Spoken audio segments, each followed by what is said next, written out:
I believe I... Mm, mm, mm, Mm, mm, mm, mm. That's pretty good. That's pretty good. Yeah, yeah. Anyway, TikTok's on the rock. Good evening, Indeed. good morning, good afternoon to everyone who's watching from all over the world. We were actually planning on continuing a discussion of Ahmadis, Amadia, Amadia, but one of Amadia. us Yeah. or both of us totally forgot that it was the presidential debate last night and that we were in competition with that. And so all that stuff was coming out while we were live over on AP's channel. And then watching everything happen afterwards made me think, why fight it? Why fight it? We have to discuss some of this stuff. AP, who you voting for? I'm not gonna say who I'm voting for. You see, he's ashamed that he's voting for Joe Biden. I mean, to be very honest, I wouldn't normally want to say who I'm going to vote for, but it's quite obvious that I'm not going to vote for Joe Biden here in this election. So I don't know. You heard it here, folks. AP refuses to vote, even though he is now a U.S. citizen. Yeah, not gonna vote for Joe Biden. Wow, Not sure wow, what to do wow. with that. Wow, wow, wow, wow. You see what happens. You see what happens. They bring in these foreigners here, like AP. And then what happens? What happens? They do it for votes. They do it for votes. Yeah, it's so dumb. It's I mean, I have always, whenever somebody asked me or when the topic arose, I have said that I find the whole political system in America ridiculous, the two-party system as it is going. But right now, I don't know, from what I have so far observed in American politics, it looks like the Democratic Party is at the most embarrassing at one of the most embarrassing moments in the recent history, where they are actually not, where they're actually still not realizing that it's a pretty dumb idea or pretty stupid, pretty ridiculous and laughable to put this old man who can barely talk and barely walk, and to still push him for a second term as president. And only now, after this debate, which is so disappointing that apparently even most Democratic viewers were like, "This is horrible. This is horrible. We are done. We're finished." Even now, they're still like, maybe we should do like an emergency replacement of that. Now they are thinking that. Yeah, and it makes perfect sense why they would think that. But yeah, I would be thinking the exact same thing. I would be thinking the exact same thing. I would be thinking, wait a minute, you basically got half the country. You basically got half the country Democrats. You have a lot of politicians, Democrats. This is the guy you're glued to. You can't come up with one better candidate. To be fair, I think the same thing about the Republican side. Like, this is the only guy. This is the only guy who's acceptable to you. This guy. So anyway. I think Donald Trump is a complete crook. Who? Donald Trump. What the heck is wrong with you, man? We got paid by the Trump administration to do this show. Well, I don't remember in the contract anywhere saying that we have to be respectful. Oh, no. Yeah, we got to put on a good show, make us appear to be balanced, although we will come on massively against Joe Biden elsewhere in the show. So this is wild. This is wild stuff. And anyway, I titled this "What Everyone Missed in the Biden-Trump Debate." We're going to go through some clips, and then we will eventually get to what everyone misses in all these things. What everyone misses in all these things, and then you will understand the D Wood perspective. Oh my goodness! I just looked at the super chat. This is very interesting. Not this first one, although this is perfectly fine. D Wood and AP, did your debate strengthen your iman? Yes. Yes, actually it did. I was a Christian before debating the Ahmadis, and after debating the Ahmadis, I'm still a Christian. It strengthened my iman. Yeah. Hey. I used to think of Ahmadis as non-Muslims, and after this debate, I still think of them as non-Muslims. Oh, gosh, brutal. Gosh, man, why you got to be so mean? You see, this is why no one likes AP. Hey, this is interesting. Aaron Cordell. It's Brady, bro. What? Sky from prison. Is that you? Tell me you don't need to send in a super chat. I'm looking at the chat right now. Sky? There's a guy I was locked up with for 3. We were in the same place for a little over 3 years. That was Stanton Correctional Center in Virginia. You never went to prison. What are you talking about? Is that Sky? I'd like to get Sky on a show. I'd like to. Sky's a musician. He should make me. Matter of fact, Sky could make me a sick music track for my intros. Come on, tell me if you're Sky or not. Oh, I know you don't go by Sky anymore. And then you eventually started going by Brady. I'm just trying to verify. It's not Sky.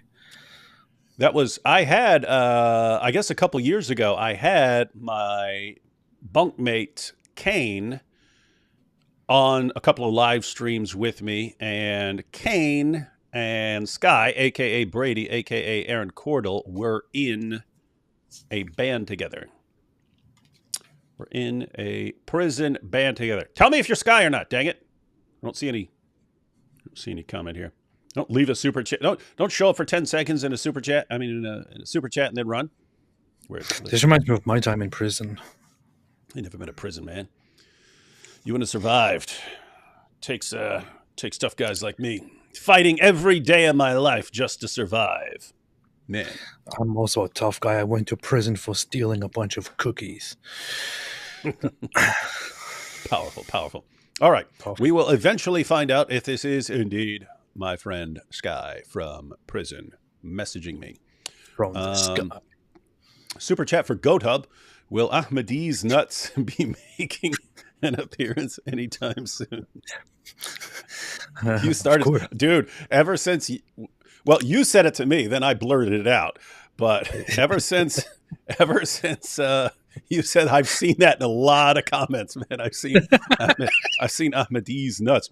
But hey, by the way, if Sky is here, aka Brady, if Sky is, I know him as Sky. He changed his. I eventually got sent to another prison, and then he at some point changed his nickname from Sky to started going by Brady.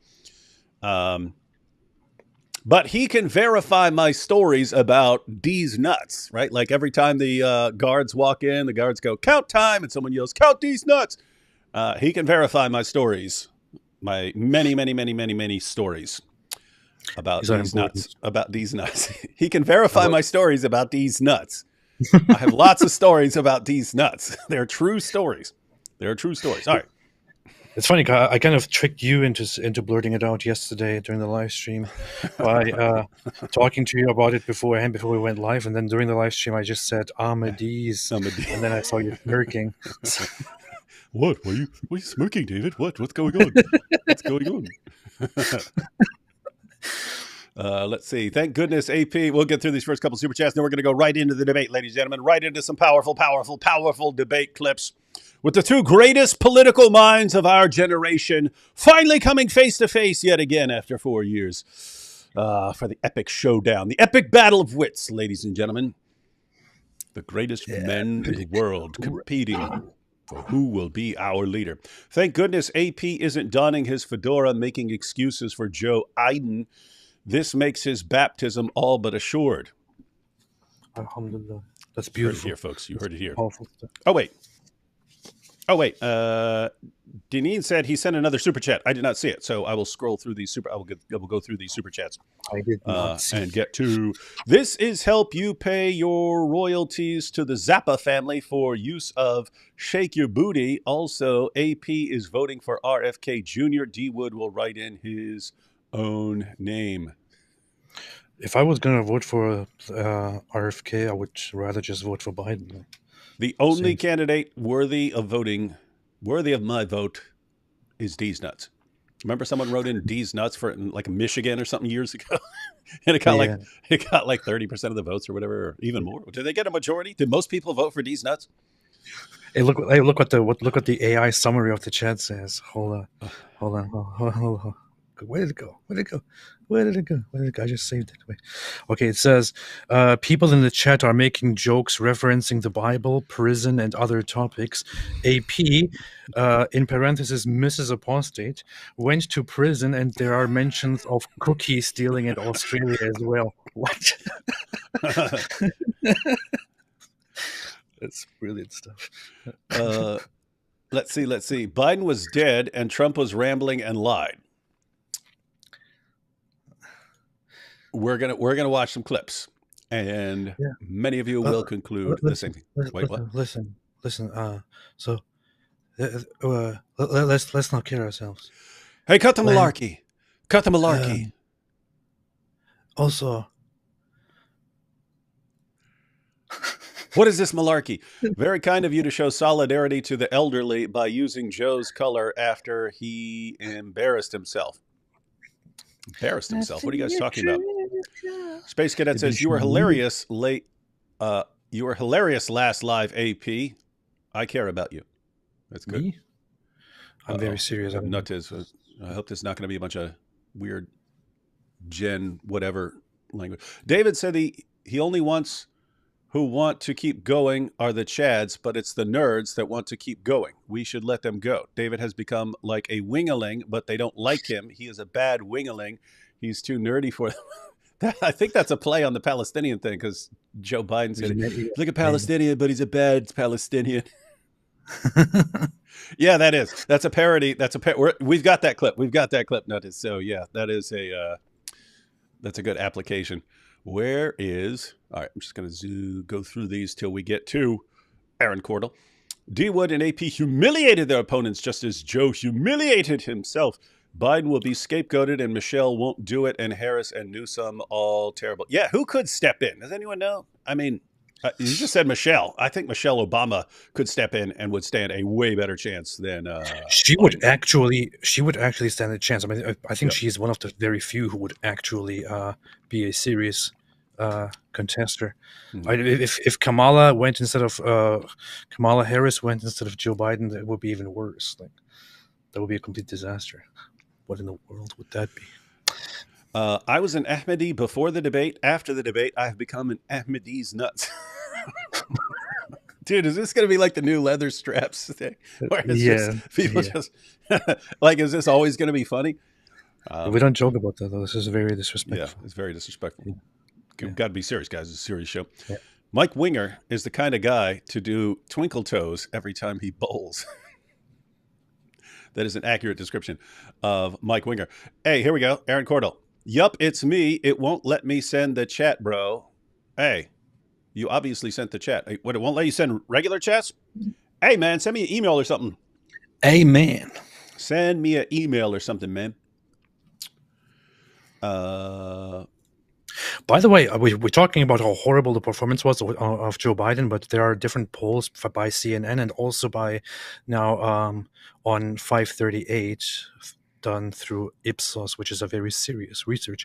And so it's like it shows the graph of how Donald Trump performed and how he was expected to perform, and how Joe Biden performed and how it was expected.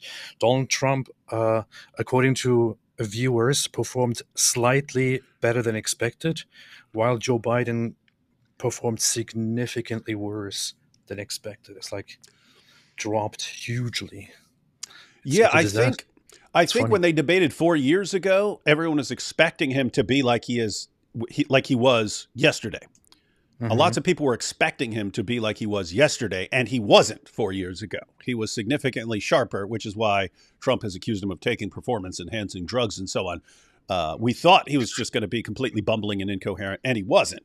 So he outperformed the expectations. Whereas here they're thinking, oh, we had low expectations 4 years ago. We knew he was able to do a way better job than people thought, and therefore he's going to pull that off again. And he didn't. So they had higher expectations, and he didn't live up to those expectations. Let's go ahead and jump. Let's go. Yeah, we got more super chats. Let's go ahead and jump into a clip though. Biden versus Trump is like Wood versus Winger if D. Wood didn't run. Mm-hmm. Wait, so I'm the Biden in this analogy? You're both. Mike Winger would be like if Napoleon Dynamite ran for, I don't know. What's wrong with you? All right, let's go ahead and check out a clip. This is from early in the debate. So this is from early in the debate. This is a clip that circulated widely because it seemed like Biden completely lost his train of thought pretty early in the debate. Like you were expecting, okay, what if they did, give him a bunch of, I don't know what you'd take, bunch of Adderall or something like that. And then he'd come out, which is what Trump said. He said he's going to come out really, really hyped up and stuff. But he didn't. He was pretty slow and messed up at the beginning. So let's go ahead and check a little bit of this out. So former President Trump, many of the tax cuts that you signed into law are set to expire next year. You want to extend them and go even further, you say. With the U.S. facing trillion-dollar deficits and record debt, why should top earners and corporations pay even less in taxes than they do now? Because the tax cuts spurred the greatest economy that we've ever seen just prior to COVID. And even after COVID, it was so strong that we were able to get through COVID much better than just about any other country. But we spurred, that tax spurred. Now, when we cut the taxes, as an example, the corporate tax was cut down to 21% from 39%, plus beyond that. We took in more revenue with much less tax, and companies were bringing back trillions of dollars back into our country. The country was going like never before, and we were ready to start paying down debt. We were ready to start using the liquid gold right under our feet, the oil and gas right under our feet. We were going to have something that nobody else has had. We got hit with COVID. We did a lot to fix it. I gave him an unbelievable situation with all of the therapeutics and all of the things that we came up with. We gave him something great. Remember, more people died under his administration, even though we had largely fixed it. By the way, it's funny. I think it pretty much every time, just about every time Trump speaks in this debate, it's we basically had the greatest country with the greatest economy, with the greatest situation, and everything was completely the greatest during my administration. And if we just had a couple more months, everything would have been the greatest of all time for anyone ever. And it would have, but then this guy took over and he completely derailed everything and ruined it. It's kind of funny. Like everything. It was the greatest of all time. It was the greatest in every way. That's pretty funny. More people died under his administration than our administration, and we were right in the middle of it, something which a lot of people don't like to talk about. But he had far more people dying in his administration. He did the mandate, which is a disaster, mandating it. The vaccine went out. Wait, what? Wasn't the question about continuing his tax? Is he going to continue the tax breaks? Okay, go ahead.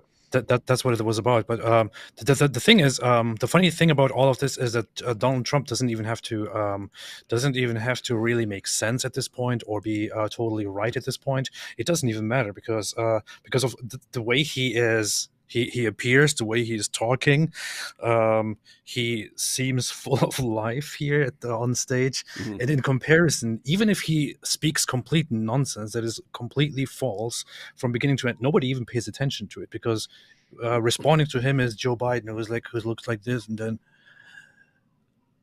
I would, yeah. That's the problem here. Yeah. I have to say, I agree with Trump. Things were definitely, economy-wise and stuff like that, things were going pretty well before COVID hit and so on. But it's just this. It was the greatest of all time. It was the greatest president, the greatest administration of all time. He's the worst of all time. So what do you got to choose? You got the best of all time versus the worst of all time. Take your pick. Best or worst. That's it. It's kind of funny. It kind of cracks me up.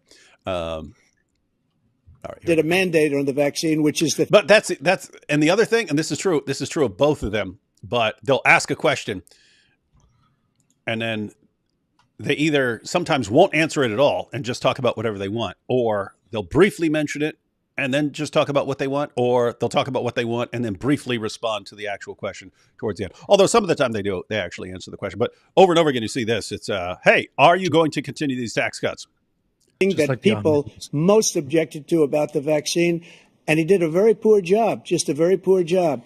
And I will tell you, not only poor there, but throughout the entire world, we're no longer respected as a country. They don't respect our leadership. They don't respect the United States anymore. We're like a third world nation between weaponization of his election, trying to go after. We're the greatest nation in the world under me, and now we're basically a third world crap nation that no one respects and no one likes anymore. It's awesome. That's such a huge exaggeration when it's kind of funny.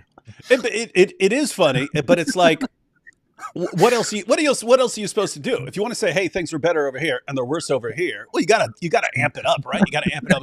No, it was the greatest of all time, and now it's the worst. It was the best of times, now it's the worst of times. Yeah. His political opponent, all of the things he's done, we've become like a third world nation, and it's a shame. The damage he's done to our country. We're like Congo now. We're like Congo. We're basically Congo, everyone. We're Congo. We're the jungles of Congo right now. And I'd love to ask him, and will, why he allowed millions of people to come in here from prisons, jails, and mental institutions to come into our country and destroy our country. I like that too. Everyone who's crossing the border is from jails, prisons, or mental hospitals. All of them. They're all from jails, prisons, or mental hospitals. President Trump, we will get to immigration later in this block. President Biden, I want to give you an opportunity to respond to this question about the national debt. Doesn't he just kind of look out of it already? Yeah. And there are times he looks way worse. He looks like almost like where am I? And he's going to start answering, and they're just going to break down. And then there's a spot here that's been clipped a lot. He had the largest national debt of any president in a 4-year period. Number one. That's true. Massive national debt. Now the justification is, but it was, we had the COVID pandemic hit, and we had to do something about that. Number two, that $2 trillion tax cut benefited the very wealthy. What I'm going to do is fix the tax system. For example, we have 1,000 trillionaires in America. I mean, billionaires in America.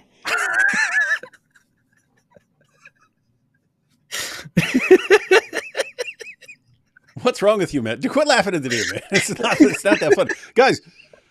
I mean, let me. It's just funny. 1,000 trillionaires. I know 1,000 trillionaires. Elon's like, what? When did this happen? I thought I was the richest.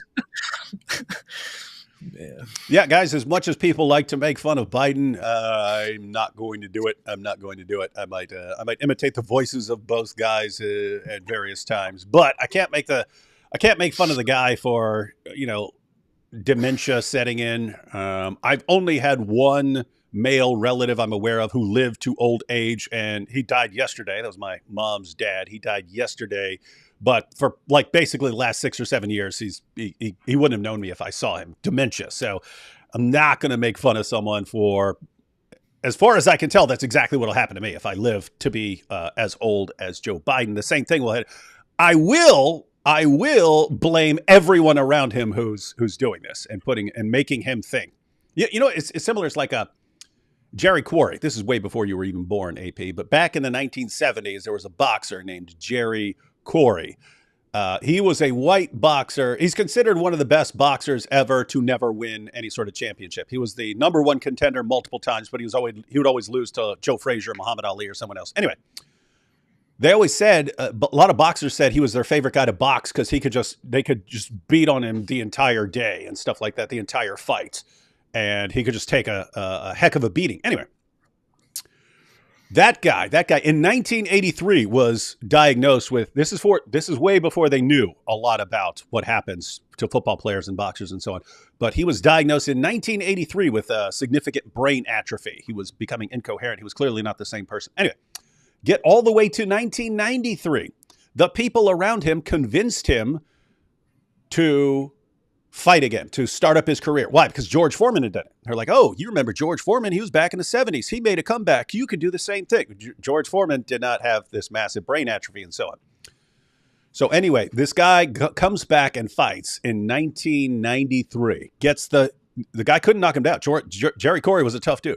This guy beat his face in for the entire fight, was just basically standing there as a punching bag, getting his head beat in.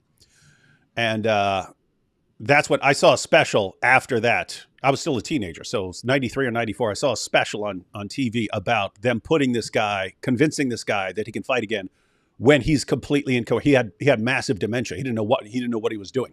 And they put him back in the ring. Now, I don't blame him. He's a fighter. That's what a fighter wants to do. A fighter wants to get into the ring. It's like a politician wants to do politics. It's the people around you who tell you and convince you, hey, you can still do this. And you're like, wow, they're cheering for me. They really think I can get it done. Okay, I blame them.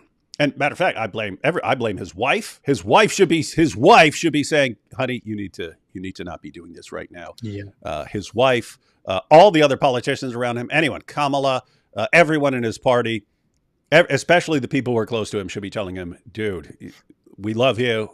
You've had a long career. You've been president. You need to step down or step aside. But did you see his wife? Did you see that clip of his wife like going, that was yeah, awful. You did it. Yeah, That's what I mean. That's what I mean. That in that clip. So afterwards, but she's talking to him the way my wife, I want to say the way my wife talks to my 6-year-old. No, it's the way my wife talked to my 6-year-old when he was 4 years old, right? She's talking to him like he's a little kid. She goes, "You did great, honey. You answered every question." And it's like, you're talking. So he has the mentality of a kid right now. You're talking to him like he's a kid. So it. And you're saying, "Hey, let's get you president again." Why? Because he's going to do a great job? No, you're actually helping the puppeteer. Whoever the puppeteers are behind the scenes, you're helping them use your husband as a puppet. That's slimy and disgraceful. The Irish are the puppeteers. They're controlling the government. The Irish are doing it. Hey, we should start saying the Irish are behind everything. But we're not talking enough about the fact that there are so many Irish people of Irish origin in government institutions everywhere. Yeah. That they're trying to suppress it by talking about different groups and different people. Meanwhile, the Irish have completely taken over and they're pushing their agenda. This is true. Yeah. And their ultimate loyalty is to Ireland. Yeah. How can they be officials over here and their primary loyalty is to Ireland? The Irish control the world and the banking system, ladies and gentlemen, and Hollywood. Yes. And black people control the music industry. Kanye. And what's happened? They're in a situation where they, in fact, pay 8.2% in taxes. If they just paid 24%, 25%, either one of those numbers, they'd raise $500 million. I believe that's false.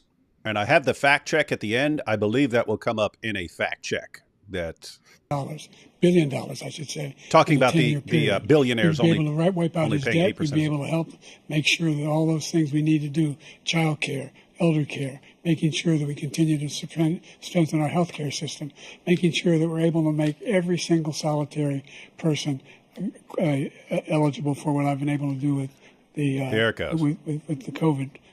With dealing with everything we have to do with. It's messed up because every time he starts bumbling incoherently, Trump looks over at him like, "What's going on over there?" Hang on, let me back this up. Look at you see Trump. Watch Trump look over there. What? It's surprising to me that Trump hasn't really like during the whole debate he hasn't let out the inner mean guy in response to Biden's complete loss of reality and all that. You're saying he could have been. You're saying he could have been way meaner than he was. Yes, you were. Yes. You're saying he could have been like mean, like you were to the Amity guys. Yes, exactly. Maybe not. You could start calling him Joe Biden's nuts or something like that. You're saying he should be super childish like that. Yeah, or you could just say Joe Bye then, something like that. Joe Bye. That's messed up, man. What's wrong with you? All right. So guys, here's where he's talking about the question is about tax cuts and so on for the economy, the economic impact and so on. Trump started talking about COVID. So Biden starts responding, but then it's like jumbled together with COVID, and then he kind of loses it here. But check this out. With the COVID, with dealing with everything we have to do with, look, if we finally beat Medicare. Thank you, President Biden. President Trump? Ouch. Well, he's right. If we finally beat Medicare, that's what I mean, guys. That's bad and that's sad. But watch what Trump does. And this is actually pretty quick here because Trump just goes right for the jugular here. Look, if we finally beat Medicare. Thank you, President Biden. President Trump? Well, he's right. He did beat Medicare. He beat it to death, and he's destroying Medicare because all of these people are coming in. They're putting them on Medicare. They're putting them on. Notice he flipped it right. Now he flipped it right to the border control, right? He flipped it right to border control. Social Security. They're going to destroy Social Security. This man is going to single-handedly destroy Social Security. These millions and millions of people coming in, they're trying to put them on Social Security. He will wipe out Social Security. He will wipe out Medicare. So he was right in the way he finished that sentence. And it's a shame. What's happened to our country in the last 4 years is not to be believed. Foreign countries, I'm friends with a lot of people, they cannot believe what happened to the United States of America. We're no longer respected. They don't like us. We give them everything they want, and they think we're stupid. They think we're very stupid people. What we're doing for other countries, and they do nothing for us. What this man has done is absolutely criminal. So here's the issue, ladies and gentlemen. Here's the issue. The big issue, right? That topic of tax cuts and so on. So the question is, hey, we've got these massive deficits and so on. Are you going to continue these big tax cuts and things like that? What are you going to do? We need money. We need money so we don't have these massive deficits and so on. What are you going to do here? Now, the Trump response is, no, we actually help the economy. But with the tax breaks, the mentality of lots of politicians is give people money. That actually helps the economy. And then the money does work its way back into fixing the deficit and so on. Versus the government taking your money and then doing something with it. So anyway, that's one perspective. But then, like, from the Democratic perspective, it's one of your main points that you want to make is, look, these guys are just supporting the rich, and they're just, they're all about tax cuts for the rich and so on. And so we need to be taxing them to deal with these problems and fund all these things. That's one of your main points that you want to make. And instead of really making that point, Biden blurts out something about Medicare for no reason, just because he can't hold his thoughts together. And Trump then goes off on how you're destroying Medicare by letting everyone across the border and then giving them Medicare. And so you're destroying the system. And then he goes on, you're destroying Social Security. You're destroying the entire. So that's the problem. That's the reason lots of Democrats are saying we got a problem here, because that should have been one point where we at least make our case. Hey, this guy's just about helping the rich or something like that. You want people walking away, go, those are the guys that just help the rich, whereas we're the ones that help the people. And all they got was, look, he's destroying everything. He's destroying everything, ladies and gentlemen. He's destroying the entire country. He's destroying everything. Medicare, Social Security. We're a laughing stock to the entire world. No one has any respect for us anymore. And he walked right into it. I mean, he started. There was no point in bringing up Medicare right there. This is wild stuff, man. And this is why you're voting for Biden? Yeah, it's terrible. All right, let's take some super chats, and then we're going to watch some more. On the real, D. Wood, if I, a Jew, were in prison, what would the survival strategy look like? Yeah, you have a problem because not a lot of Jews in prison, so you don't really have a click that you could click up with. It's going to depend on the location. You see, Jews are controlling the prison system and keeping people out of there. Yeah, the question would be where you're at. Because if you're in like one of these UK prisons with tons of Muslims, you're going to have a problem. If you're in other areas, lots of places, just it's not nearly as bad as it is in the movies. So yeah, lots of it comes down to where you are. But they do have kosher meals and stuff in prison. Based. I know you want to watch Biden with his mouth open and empty eyes, but can you watch hour 3, minute 1 of your debate? Just a minute or two. No, I don't have the full debate posted here to scroll through. And I don't even know which version of the debate you're talking about, because there are like 20 of them and they all had commentary at the beginning. So I don't know which hour 3, minute 1 would refer to. But the entire debate was actually like an hour and a half. So what would hour 3, minute 1 be? Would that be, you're talking about the CNN video where they had stuff beforehand? Yeah. It says your debate. Oh, our debate. Wait, of your debate.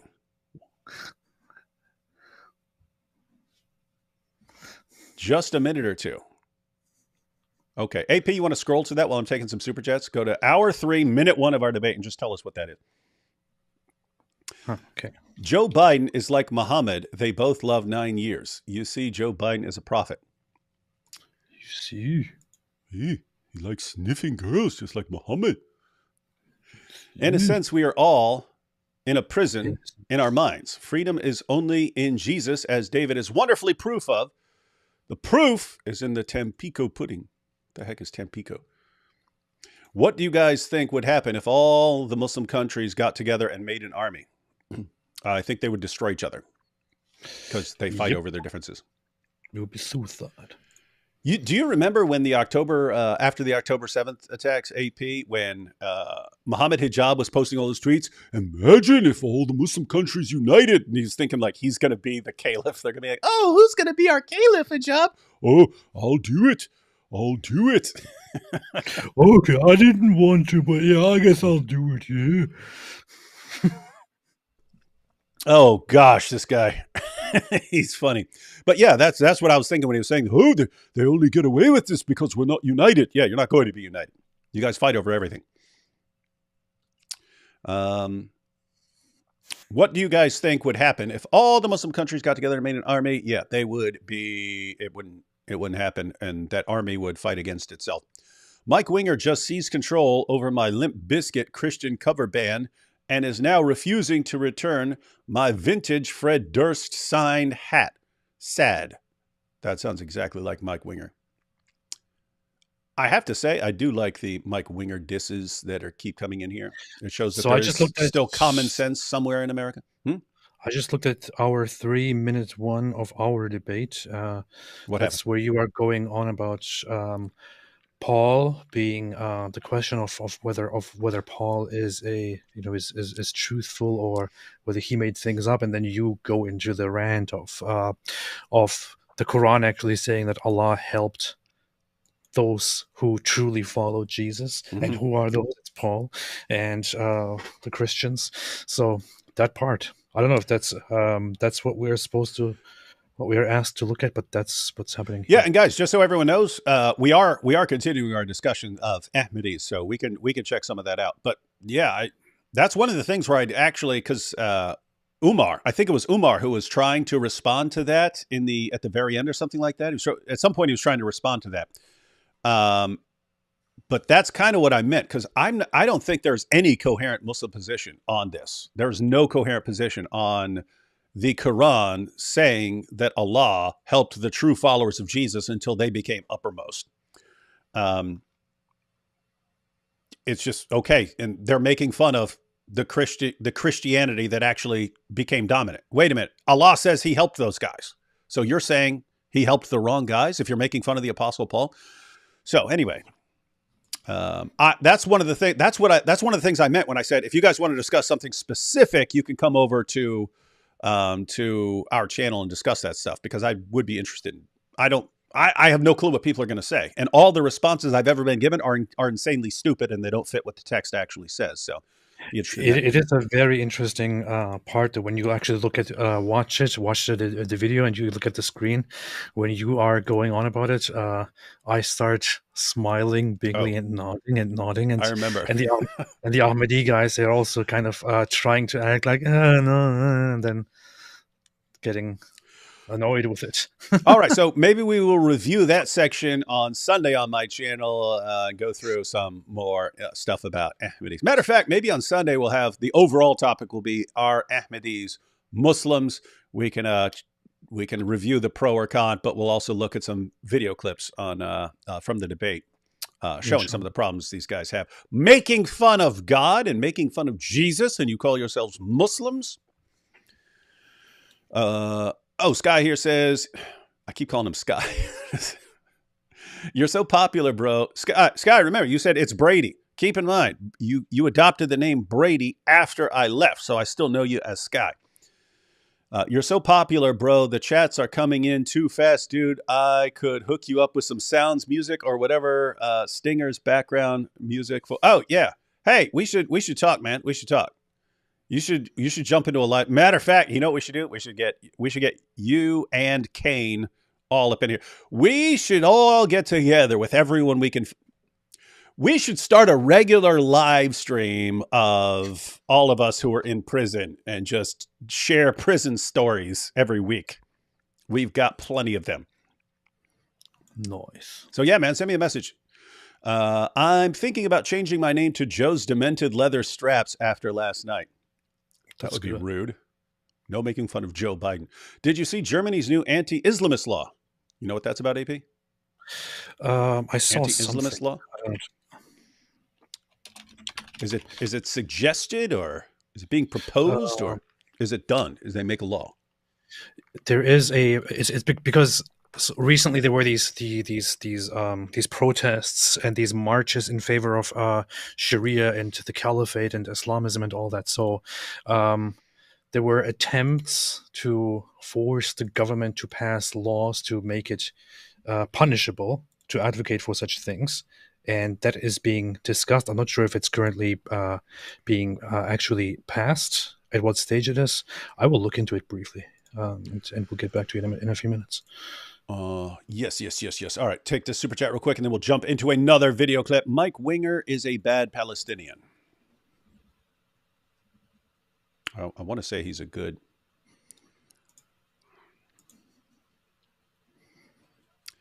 He'd be good working for Hamas, let's just say that. Mike Winger's bad. Pretty much everything, though. All right, guys. Here's another point, and this goes with... here's another clip. This is another example. So they were talking about the economy and tax cuts, tax breaks, and so on. That's something where Democrats would have thought he was going to give a good takeaway message. He completely derailed it and then opened the door for Trump to blast away at the border. Here's another, and this might be even more important to the Democratic base, is the issue of abortion. And I saw people complaining, like, what are you talking? You have a bunch of people who are enraged about Trump stacking the Supreme Court with people who are going to overturn Roe v. Wade. How did you not just really rally your fan base, really rally your base on this? And so people are ticked off. Anyway, let's check out some of this. This is the first presidential election since the Supreme Court overturned Roe v. Wade. This morning, the court ruled on yet another abortion case, temporarily allowing emergency abortions to continue in Idaho, despite that state's restrictive ban. Former President Trump, you take credit for the decision to overturn Roe v. Wade, which returned the issue of abortion to the states. Correct. However, the federal government still plays a role in whether or not women have access to abortion pills. They're used in about 2/3 of all abortions. As president, would you block abortion medication?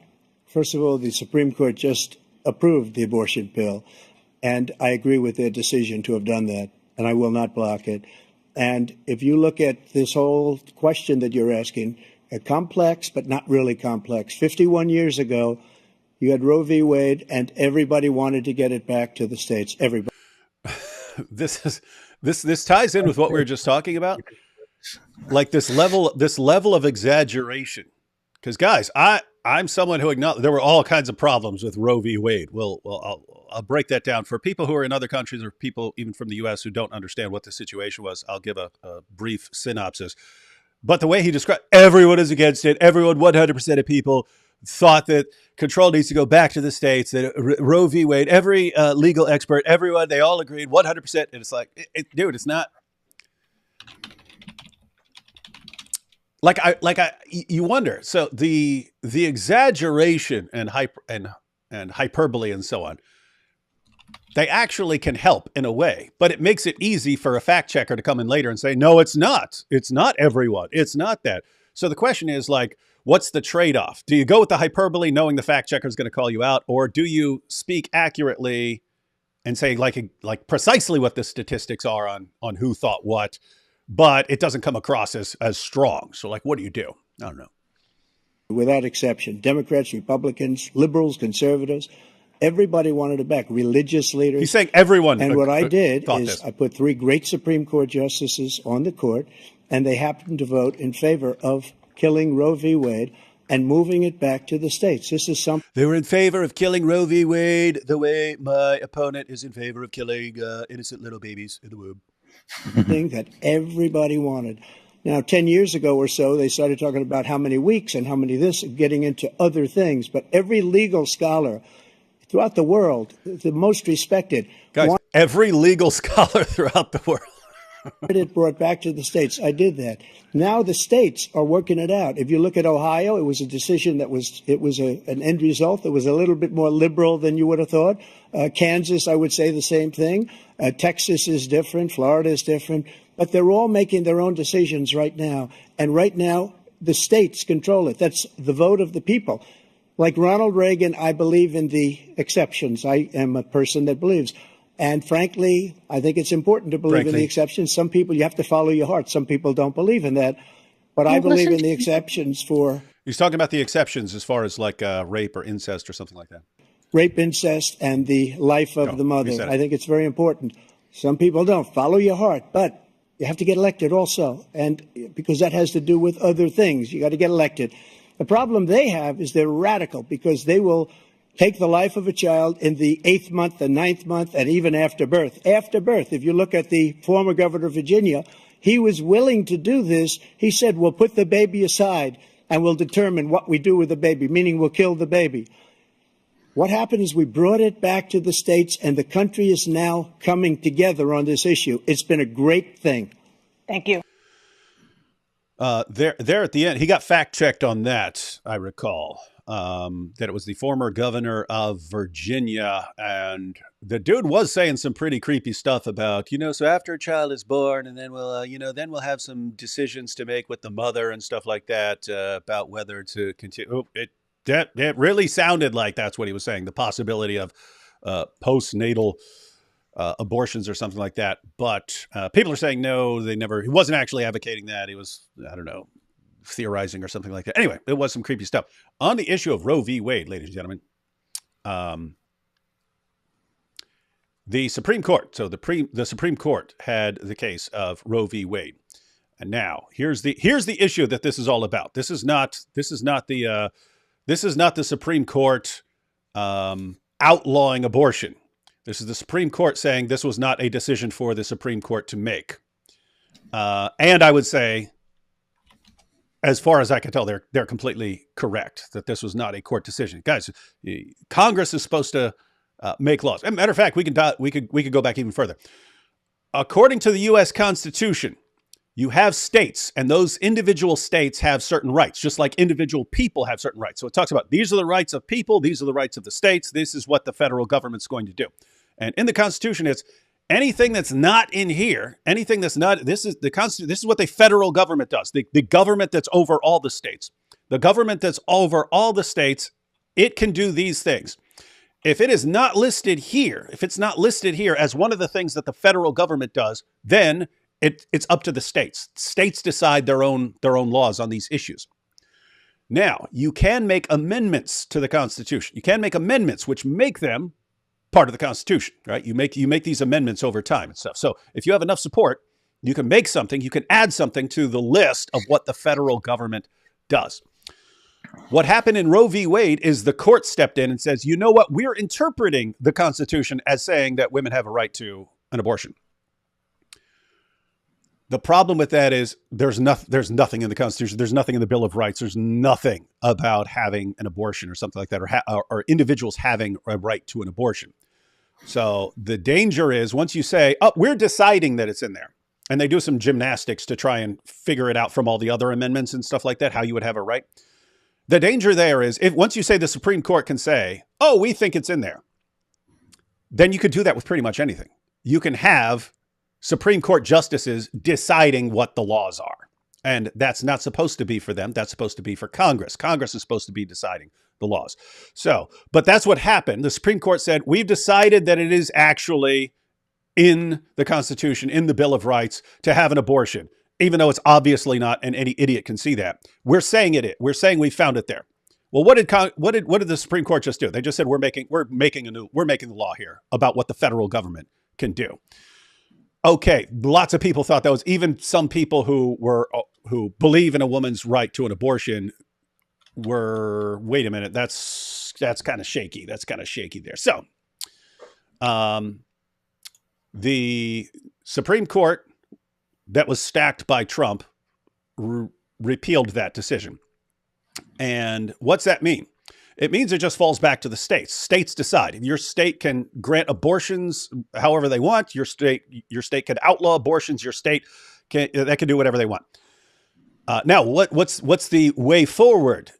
Whatever your perspective is, whether you're against it or for it, and if you don't like abortions being allowed or having abortions at a certain trimester or whatever in some blue state, or if you don't like the restrictions in red states, what's the path forward? If you want you can make changes in your own state. You can campaign in your own state. If you try and it doesn't work out, you can move to another state that has laws that you actually like.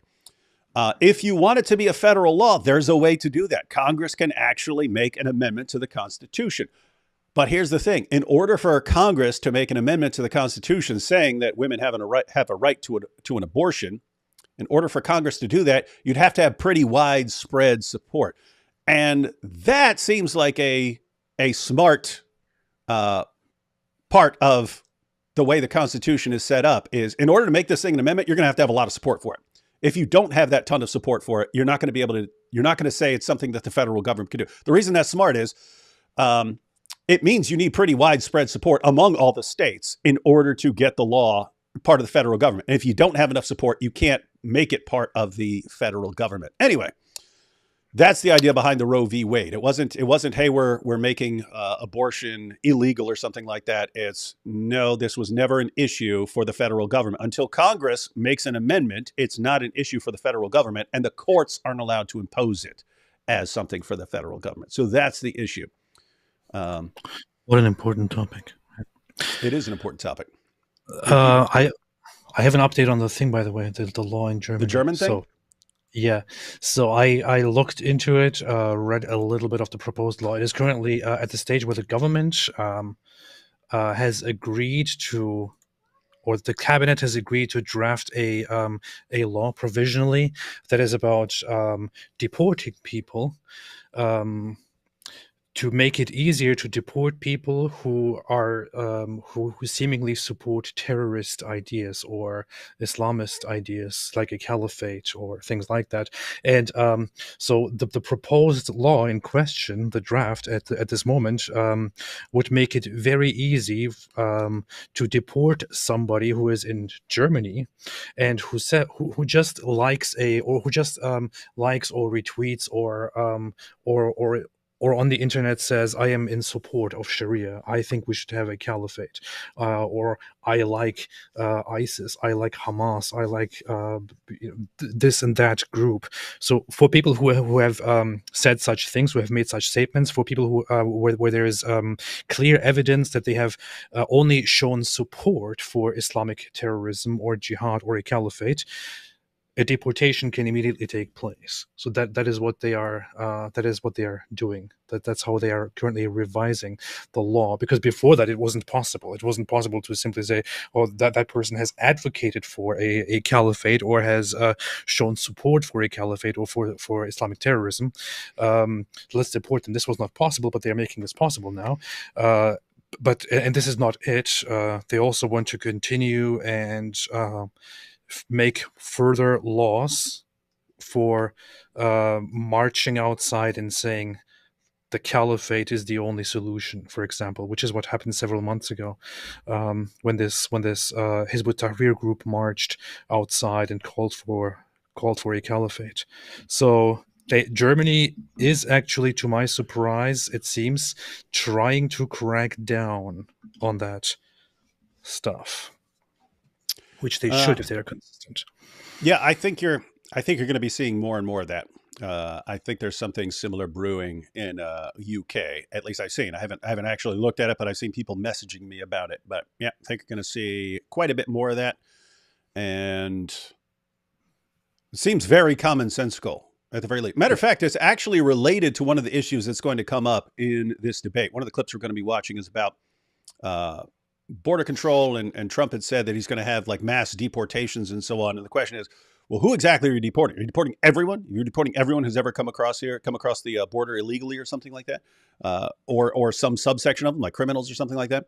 But it's similar with Islam. If you've taken in lots of people as refugees or immigrants or something like that, then you start calling for deportations. Like, who are you deporting? Are you deporting like people who support Sharia or those who've committed crimes or everyone? What are you doing? What's the plan? So it's actually connected to some of the stuff we'll be talking about here. But let's get back to this. So as far as AP not thinking this is an important issue, the point is it's an extremely important issue to Joe Biden's voting base. And they think he did a really poor job of making his case here, but we'll see. President Biden? It's been a terrible thing, what you've done. The fact is that the vast majority of constitutional scholars supported Roe when it was decided. Supported Roe. And that's this idea that they were all against it is just ridiculous. And this is the guy who says the state should be able to have it. We're in a state where in 6 weeks, you don't even know whether you're pregnant or not, but you cannot see a doctor and have him decide on what your circumstances are, whether you need help. The idea that states are able to do this is a little like saying we're going to turn civil rights back to the states. Let each state have a different rule. Look, there's so many young women. This is so difficult to listen to. This guy. He actually made an important point, right? He made an important point right there. Yes, the courts have done other things like that, right? With civil rights and so on, where they say, actually, we're finding this here. And you could make the same objection. Actually, I don't find that in the Constitution. So what's going on here? You guys overstep your limits. So he's raising, hey, if you're doing it with that, are we going to do it with the other issues too? In other words, are you going to flip like certain rights and stuff that Supreme Courts have made decisions on and flip those back to the states so that states can decide and so on? So anyway, but I don't think it landed. Who have been, including a young woman who just was murdered, and he went to the funeral. The idea that she was murdered by an immigrant coming in, they talk about that. But here's the deal: there's a lot of young women who are being raped by their in-laws, by their spouses. What is he talking about? Brothers and sisters, you see what I'm saying? This is supposed to be one of his strongest points, and they know it's coming up. They know the abortion issue is coming up. They're flipping it to him. Softball question. Hey, talk about Trump's involvement in selecting Supreme Court justices to overturn Roe v. Wade. What are you thinking? And it's just babbling. It's just ridiculous, and they can do nothing about it. And they try to arrest him when they cross state lines. Thank you. There have been many young women murdered by the same people he allows to come across our border. You see what just happened again, AP? Yeah. He gives a weak response, and then Trump immediately goes after the border. He's interested. So guys, notice what's going on. Biden has there's a set of points that you believe that your party is strongest on and will resonate most strongly with your voter base.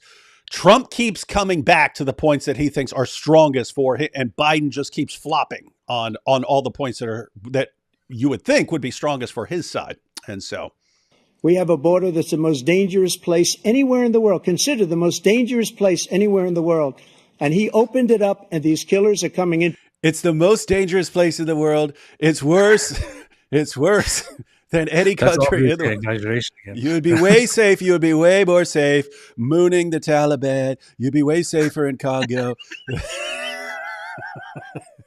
Our country, and they are raping and killing women, and it's a terrible thing. As far as the abortion is concerned, it is now back with the states. The states are voting. In many cases, it's frankly a very liberal decision. In many cases, it's the opposite. But they're voting, and it's bringing it back to the vote of the people, which is what everybody wanted, including the founders, if they knew about this issue, which frankly they didn't. But they would have. Everybody wanted it brought back. Ronald Reagan wanted it brought back. He wasn't able to get it. Everybody wanted it brought back, and many presidents had tried to get it back. I was the one to do it. And again, this gives it the vote of the people, and that's where they wanted it. Every legal scholar wanted it that way. Everyone. Everyone, every president, every legal scholar, every expert, they all said we need to get rid of Roe v. Wade, return things to the states. Everyone tried to do it. No one could do it because no one is strong enough. Me, I'm the one who got it done. And that's why I'm the best. I'm the best. My opponent, he can't do anything. Staying on the topic of abortion, President Biden, 7 states. I'll let you do that. This is the same topic. Gosh, look at him how he looks. It doesn't. I don't know, man. I know. 7 states. It's funny because I can't make fun of the guy, but it's like everyone around him. What are you thinking? What are you thinking?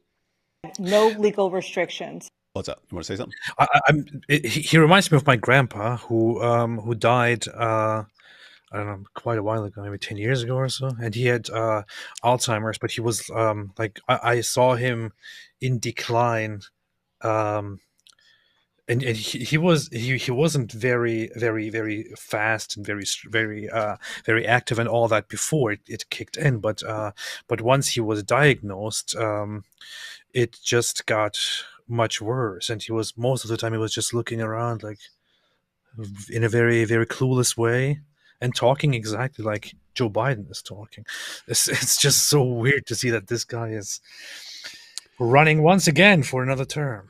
Yeah, and guys, there's no shame in that. That's not something you would ever want to make fun of someone for going through. But so there's no shame in that. It's just, hey, when someone gets to that point, you don't give him control of a country. You don't give him control of much of anything. Guys, if I live long enough, I will eventually be this incoherent. Do not put me in charge of anything. That's when you want to be sitting in a rocking chair, watching TV, watching, feeding the ducks, something that old people can do. You don't put them in charge of countries.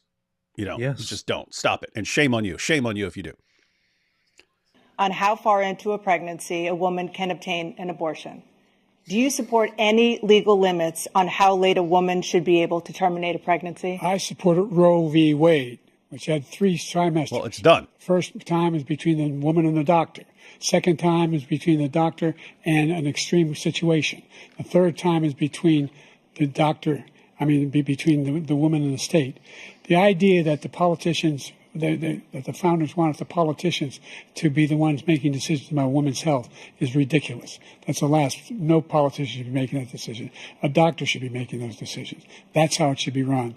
That's what you're going to do. And if I'm elected, I'm going to restore Roe v. Wade. How are you going to restore Roe v. Wait, I didn't even catch that when I was getting the clips ready. How would the president of the United States restore Roe v. Wade? How would that happen? Anyone have any clue legally how the president could restore Roe v. Wade? The only way you could do it is if you somehow stacked the Supreme Court with a bunch of people who are going to bring up the case again. It would be a new case. Bring up the case again and then do the exact same thing. So how's that going to happen? You have a bunch of young Supreme Court justices now. How are you going to do that? They're not all going to die unless you're going to have them assassinated or something like that. So they're not all going to die. So what are you going to do? Are you going to do the Supreme Court stacking where you start adding, we're going to add another 10 or 15 justices to the Supreme Court to get our way? How do you do this? That's what I mean. I think he can't, or nobody in his position who is not part of the Supreme Court can technically, literally restore it. But what they could have done, I think, before was to codify the federal right to abortion under different circumstances, with all the details of it, written out and hashed out.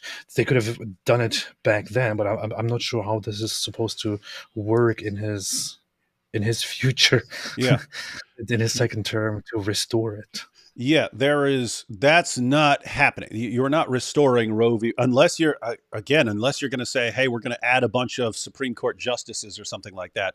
You're not doing that. What you could, and this is what he should have said, and this may have encouraged his fan base who are concerned about abortion rights. He should have said, we're going to make an amendment. That's what we're going to do in my next term. It wouldn't happen. It would be an empty promise, but that's what politicians do. They make promises that they're never going to keep. But that's something that would have resonated with his fan base. We're going to get a constitutional amendment. If these guys are going to overturn Roe v. Wade, I'm going to get a constitutional amendment made. And that's why we all need to vote and get enough people in there to make this amendment. It's not going to happen. But, that would have been something. Guys, if you look at what just happened, this is one of the points that they thought were strongest for them. And what did Trump say? He said, what are you talking about? Everyone agrees with me. Everyone, every constitutional scholar agreed with me. It has to go back to the states. So that's all I did. I sent it back to the states the way everyone said. Everyone said it should go back to the states. And now if you're concerned, guess what? I'm for the exceptions. I'm okay with the exceptions. I'm okay with the exceptions of rape and incest. So what are you going to do? What's the problem? It's a state's decision. That's the way it's supposed to be. Okay, you have a coherent case. What's the response? I'm going to bring back Roe v. Wade. You can't bring back Roe v. You. Oh my goodness, man. That's the thing. If in play instead of Joe Biden, there was a person, a candidate who actually has the energy, like and the life to respond to claims made by Donald Trump. There could be somebody who actually fact checks and who stumps him on some of the exaggerations that he makes when he says everybody agreed with it.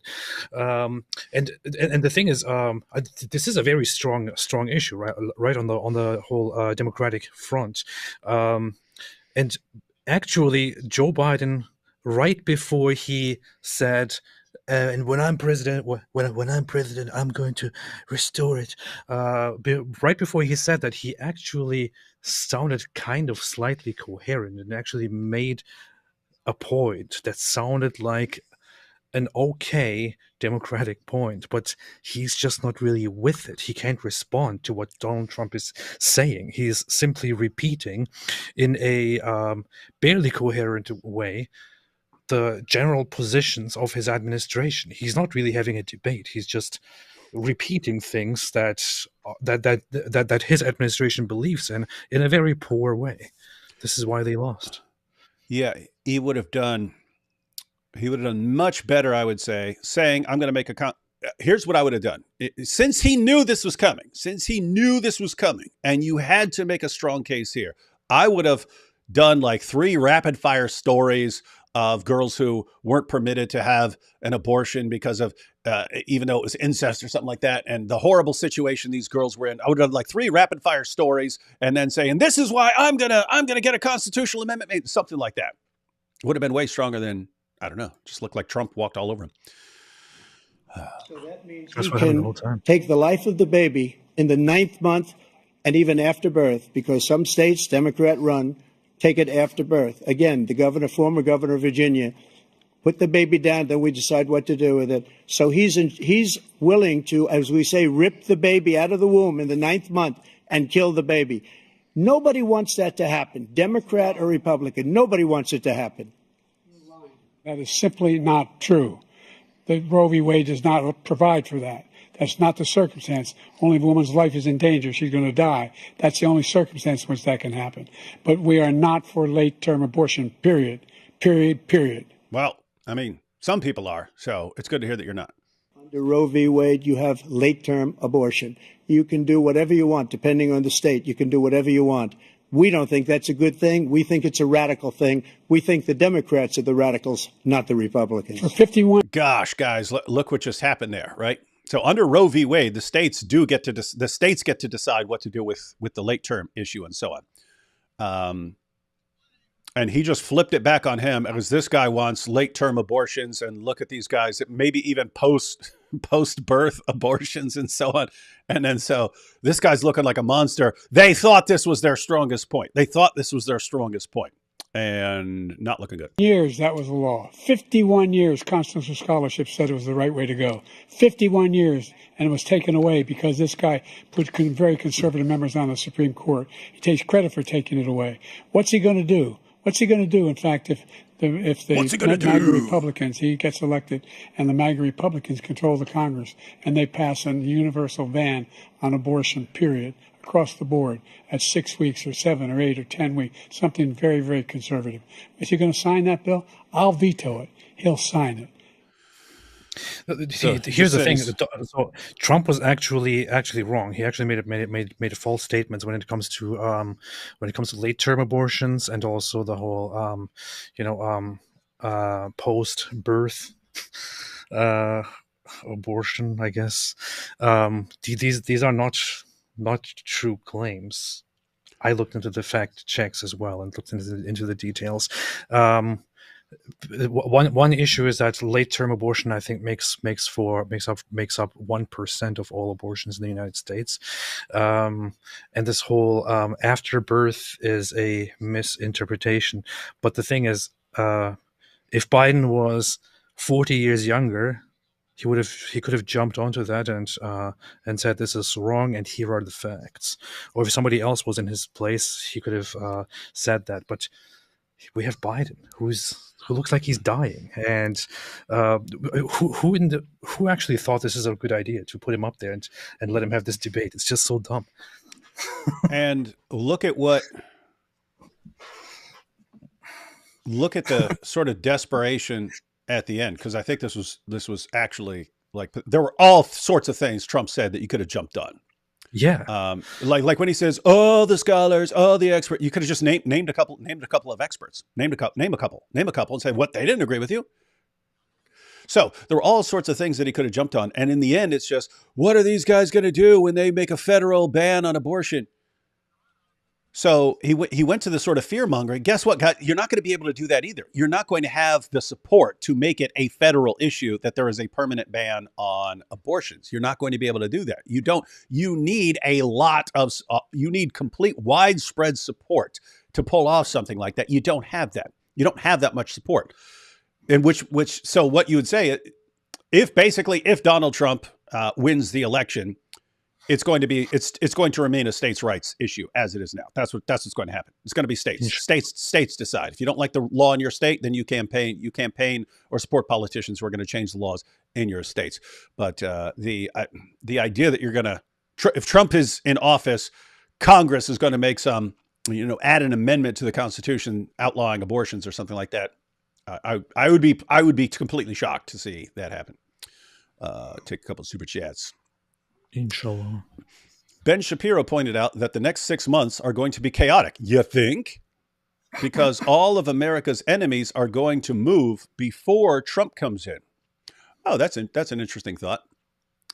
That's something that comes up in the debate. Trump saying that lots of stuff that's going wrong in the world is because people think of America as weak now, especially post-Afghanistan and so on. So that is an interesting thought, that if governments are worried about Trump being stronger or something like that, that they'll try to get things done right now. Michael Obama. They corrected us on Michael Obama. Pretty rude.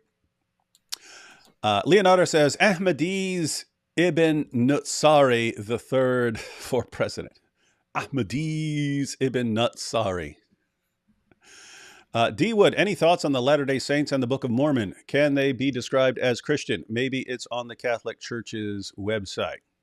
Yeah, I don't really study Mormonism. I did have some discussions with Mormon missionaries who came to our house, and I wasn't studying. I would just study whatever they gave me, whatever they were appealing to. I'd say, okay, let me check that out before our next meeting, and then they would come back, and I would challenge them. And anyway, long story short, we got blacklisted for Mormon missionaries, so they don't come to us anymore. But I've never been interested in studying that. I was not going to vote, but my wallet demands Trump. Mike Winger, the type of dude to carry his magician props with him at all times. Mike Winger for president. That's obviously a joke. No one would want that guy running anything. There is the one thing, which is that some people say that Trump has a very, very unconventional and unpredictable and wild way of handling international affairs and geopolitics. And right now, when there is so much going on in the world with Ukraine and Russia, and also Israel, people are kind of worried about how the change in presidents would affect the current state of the world. But I think his latest statements, and I think he said something about that during the debate as well. In the past, it sounded like he wanted to basically force Ukraine to concede and give up territories and make peace with Russia or something like that.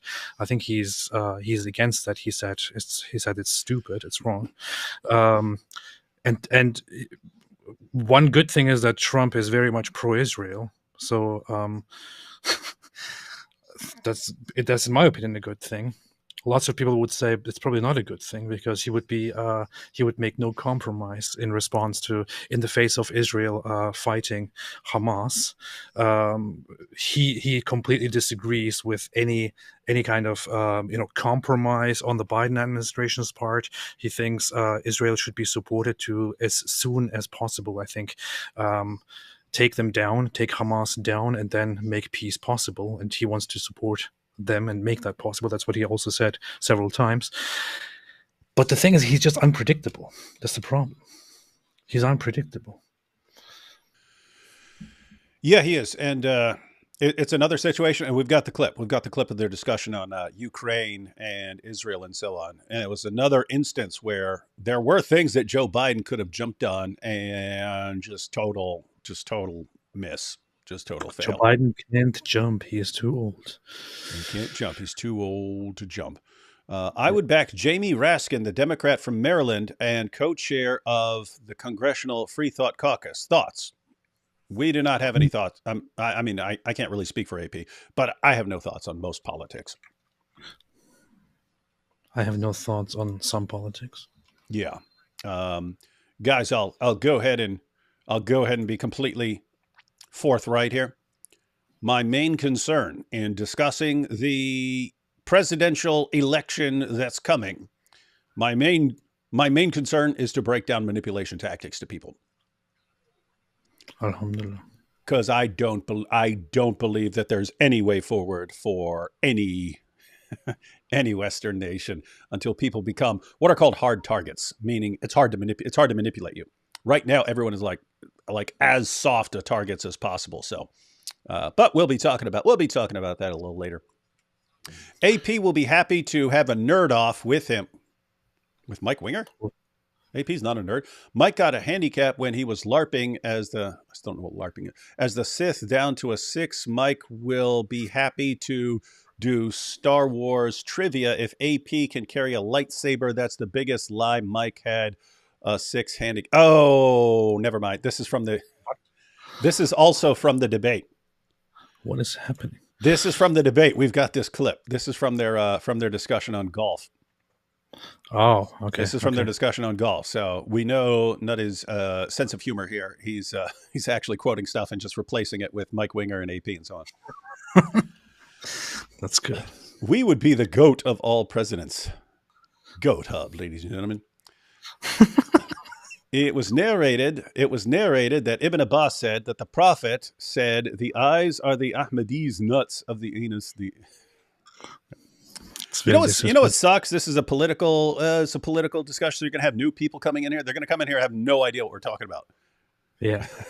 Like, guys, when you see leather straps and so on of the anus and so on, things like that. If they don't understand what this is about, they should just it's their problem. Yeah, just go vote for Biden if you don't know what the eyes of the leather strap of the anus means. Yeah, you don't have to explain. It's their problem. Yeah.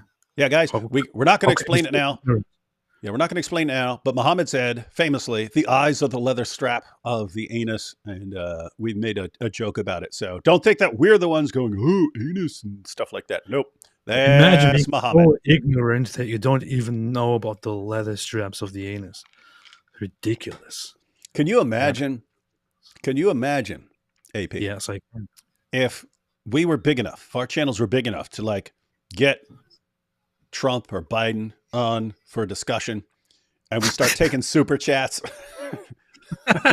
As president, would you agree that the eyes are the leather strap of the anus? And then we'd have to explain it. We'd have to explain that to. We'd have to explain that to a presidential candidate. That would be awesome. We only have to grow a little bit more. Then I think we are almost there. Yeah. We will. Feels at home in Israel, married to a Christian, and dreams about being Pope. What's AP? Wait, feels at home in Israel, married to a Christian, and dreams about being Pope. Remember AP's Pope dream. What's AP waiting for? A guy named John and the Jordan River? We have a Jordan Lake in North Carolina, and I'm available for dunking. John West, ladies and gentlemen. John West has agreed to baptize AP. I'm going to go to a Dunkin' Donuts for a baptism. Trump is America's based grandpa, always wildin'. You should make a parody. A pair of D's nuts. What's wrong with people? Now D's nuts are becoming a joke here. Key things are the zingers in these things. Yeah, that's sort of a downside of debates is if you have an hour and a half debate, what gets highlighted and shared as little clips and so on are just the random zingers. And Mike Zinger. We should make a parody of Mike Winger called Mike Zinger. Parodies in the... Muhammad also had mandates. They talked about mandates earlier. Mandates. Yeah, kissing him all over his side. JB stutter all his life. North Carolina rally was strong today. Joe Biden stutter all his life. North Carolina rally was strong today. That's interesting. Peace. Used to have your number. What's your email? Well, I'm not going to say it here. Well, just say just tell people your number. What's the problem? Message me in the comments section afterwards. You can get it if you go to answeringislam.net. Go to answeringislam.net. Answeringislam.net. I don't like printing it because then bots pick up on the stuff. Anyway, go to answeringislam.net. Look up individual authors, and there's a link there. There's a link there that gives my email address. That's where you can find David's number. Yeah. Yep. Let's see. We got the pair character stretching his arm forward to offer a cup of coffee. Where's the Super Coke on the right? Says Biden is on. Where's the Super Coke? Where's the Super Coke? The right says Biden is on. Yeah. So the claim was that Biden was going to be all amped up and they're going to give him a bunch of drugs, and just didn't look like it. Or even worse, if that was him amped up, if this debate performance was him amped up on piles of Adderall and Coke and stuff like that, you get some problems. Yep. This would basically be like a Weekend at Bernie's type situation at that point. If you're wondering where Biden is looking off to, it's the other side. That's messed up. But we'll all have to go through that, ladies and gentlemen. I've never liked Biden, but I feel so sorry for the fact he is now so ill, and he is all wed to be paraded around us with his dementia. It's like, for Joe Biden, no ill will. For everyone around him, gosh, you're awful. Whoever is around him, encouraging this and keeping him going and pushing him around to do all this stuff. My goodness, you're awful, awful, terrible people. It was AP. It was the same thing with Kanye when he was in his when his manic phase and he's clearly losing and he's flipping out and all these people jump in there to use him. Like, what a bunch of scumbags. What a bunch of scumbags. The guy was mental. Kanye, stop talking about Kanye. You stop talking about Kanye. We have 1,000 trillionaires who all play Monopoly, so we must tax them and gain $1 quadrillion, and we can use this all on ice cream. That's pretty much a summary of the debate. Yeah, Biden being president is elder abuse. I'm not even trying to be funny. It's sad. Yeah. And again, guys, there are lots of Democratic politicians out there. Are you silenced?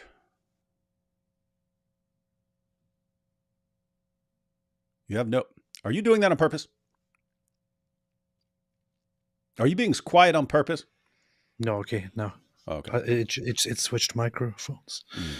Okay. Likely story. No debate Trump hyperbolic and exaggerated language. Joe lies without blinking. Charlottesville, Hitler said some good stuff. Dead soldiers are losers.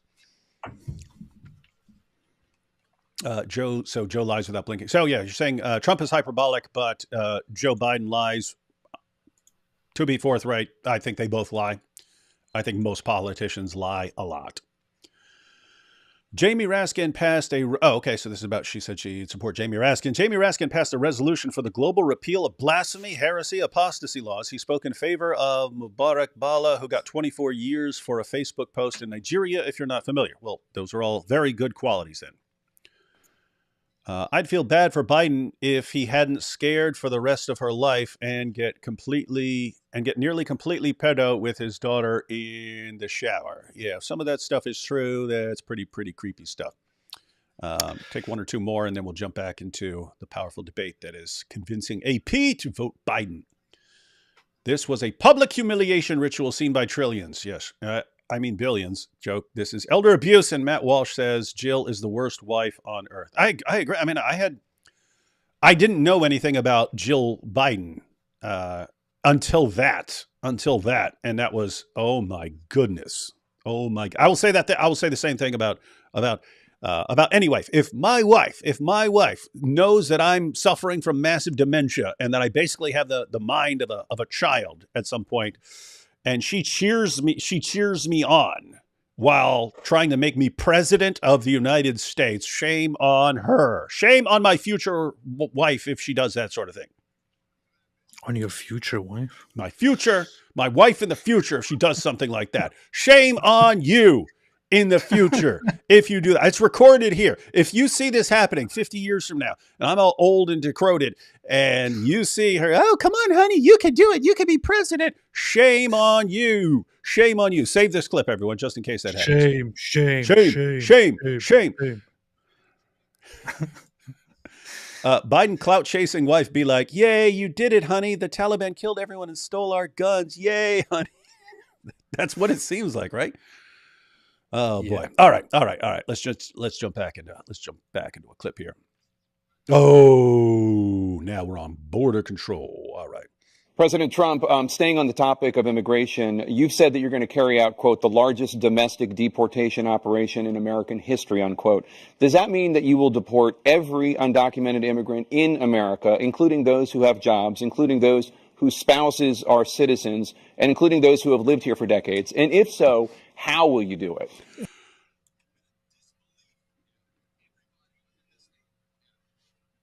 I paused here. I want to revisit that question. The reason I want to revisit that question is because, to his discredit, Trump does not answer that. Instead, he goes back to a previous question. And the reason I bring that up is I would have actually liked to hear the answer to this question. You're saying you're gonna have he's announced we're gonna have all these mass deportations. Okay, who's on your list to be deported? Is it everyone who's ever crossed the border illegally?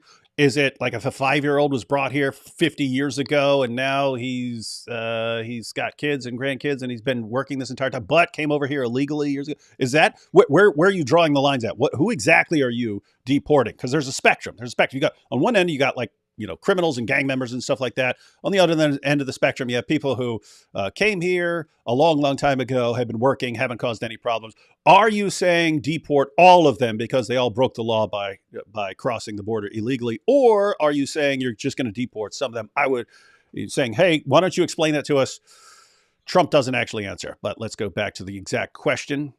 Immigration, you've said that you're going to carry out, quote, the largest domestic deportation operation in American history, unquote. Does that mean that you will deport every undocumented immigrant in America, including those who have jobs, including those whose spouses are citizens, and including those who have lived here for decades? And if so, how will you do it? Brazil just scored a goal. No one cares. I think you would want to know this. So he's saying, anyway, what are you going to do, and how are you going to do that? What exactly are you going to do? Who exactly are you going to deport? And how are you going to get that done? You're going to be rolling up on people's houses and stuff like that, families, pulling grandpa out of there because he crossed the border illegally 50 years ago. What are you going to do? Tell us exactly. Just 1 second. He said we killed 3 people. The people we killed are al-Baghdadi and Soleimani, the 2 greatest terrorists, biggest terrorists anywhere in the world. And it had a huge impact on everything, not just border, on everything. He's the one that killed people with the bad water, including hundreds of thousands of people dying and also killing our citizens when they come in. We are living right now in a rat's nest. They're killing our people in New York, in California. I don't want to point it out, but look at Biden when Trump is talking. It's just, it looks painful. Yeah, it does. It looks bad. Like, what's he doing there? And he's totally spaced out. Lots of times mouth hanging open. But watch look at what Trump did. He came back to. So the question is, you said you're going to have mass deportations. Tell us who and how. And the response is, look at all the problems with the border. And every state in the union, because we don't have borders anymore, every state is now a border. And because of his ridiculous, insane, and very stupid policies, people are coming in and they're killing our citizens at a level that we've never seen. We call it migrant crime. I call it Biden migrant crime. They're killing our citizens at a level that we've never seen before. And you're reading it like these three incredible young girls over the last few days. One of them, I just spoke to the mother. And yeah, look at Biden. Huh? Painful. Wow. He just had the funeral for this girl, 12 years old. This is horrible what's taken place. What's taken place in our country, we're literally an uncivilized country now. He doesn't want it to be. Third world. It's third world uncivilized. Third world uncivilized country. He just doesn't know. He opened the borders. Nobody's ever seen anything like. And we have to get a lot of these people out, and we have to get them out fast because they're going to destroy our country. Just take a look at where they're living. They're living in luxury hotels. Where is Joe Biden? Where is he? He's like looking around.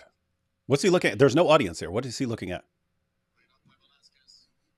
In New York City and other places. Our veterans are on the street. They're dying because he doesn't care about our veterans. He doesn't care. He doesn't like the military at all. And he doesn't care about our... No, he's talking about... Again, the question was, what you said mass deportations. Give us more details on what's going to happen. Tell us. And now he's on... he doesn't care. He doesn't care about the veterans. Doesn't like the veterans. Never liked the veterans. Doesn't care. There's nobody been worse. I had the highest approval rating for veterans taking care of the VA. He has the worst. He's gotten rid of all the things that I approved. Choice that I got through Congress, all of the different things I approved, they abandoned. We had by far the highest, and now it's down in less than half because he's done all these great things that we did. And I think he did it just because I approved it, which is crazy. But he has killed so many people at our border by allowing all of these people to come in.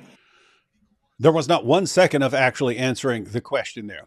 And the response from Biden should have been instantly, guys, here was the question. He refused to answer. Why is that? Is it because he was ashamed of, and then go on something? Or just because he wants to deport everyone, even this 90-year-old grandpa named Juan, who came here when he was a little boy. His mom brought him across the border illegally as a baby. Juan has spent his entire life working in America, building up a business, helping his family, and this man wants to throw him back to a country he doesn't even remember. What a monster. That's how you respond. But you get nothing. Oh. Let's see. Honestly, the Irish is a bit more accurate than you think. If you break it down, a vast majority of white people have Irish heritage. Oh, I'm sure I've got some Irish. You know what? Irish control everything. The powerful Irish lobby in America. What? You know what's funny though? Lots of people are not aware of this, but the largest group of among white Americans by ancestry are Polish. Actually German. They're currently number one in America. Bull. I'm serious. Bull. I'm serious. You can't just say Germans, that tiny little country, just like have been for like 50 years or so, I think. Bull. But I think that's also because originally the ones who were actually English started at some point identifying as just Americans instead of English. So the English got kind of divided, and those of German origin have consistently remained German origin. So that's why it kept growing. When we lived in the Bronx, we lived in Wakefield, which is kind of the North Bronx, but you go across this little bridge, and then you get over to this area, which is an Irish area. But the people there, they've grown up in that area their entire lives, and they still speak with an Irish accent. You walk into a little diner and stuff like that for breakfast, and they're like, hey, what do you have there? Hey, and it's all that top of the morning crap and Frosted Lucky Charms and yep, the Irish, they click up. Don't be turning the topic to Germans, man. What have the Germans ever done to the world? Skibbity Biden presidential rebrand win. Skibbity Biden. Do you know what that means? Skibbity? I know that there's a meme or some weird universe of Skibbity.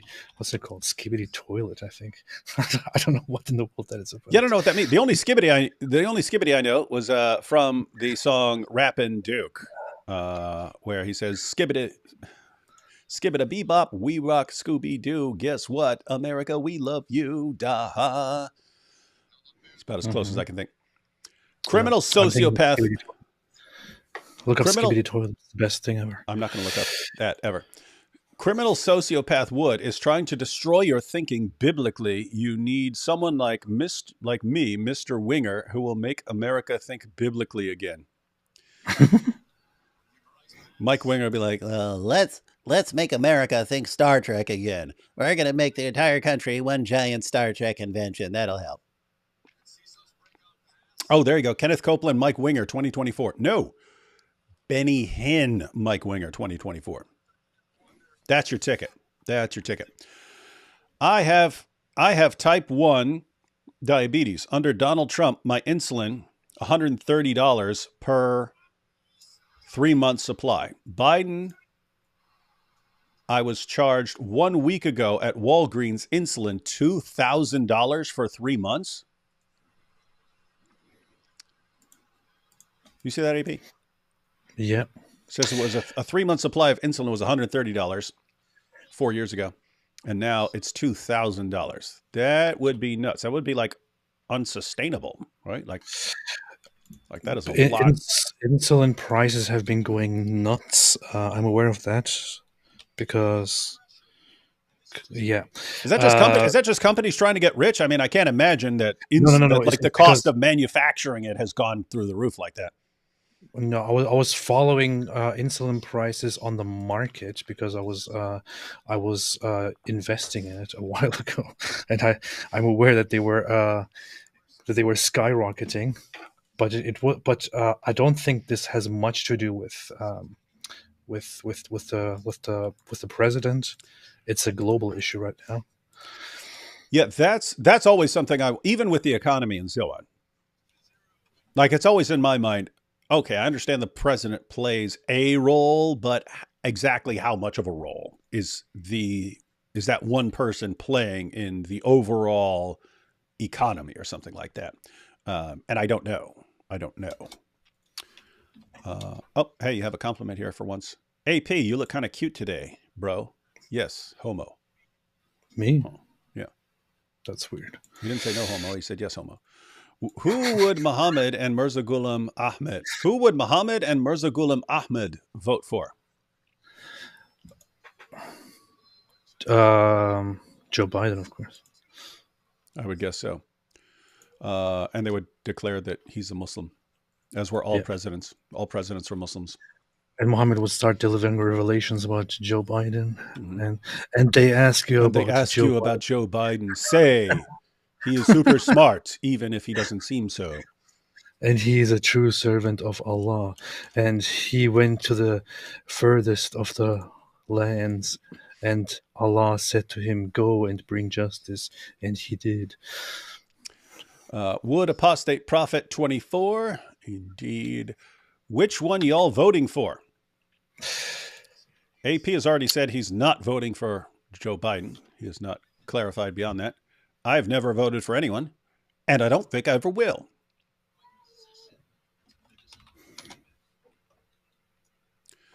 There is no Allah 411 like for La and ma 415 his woof woof. I tried to read that accurately. I don't know if you're supposed to read it with the A's or the 4s.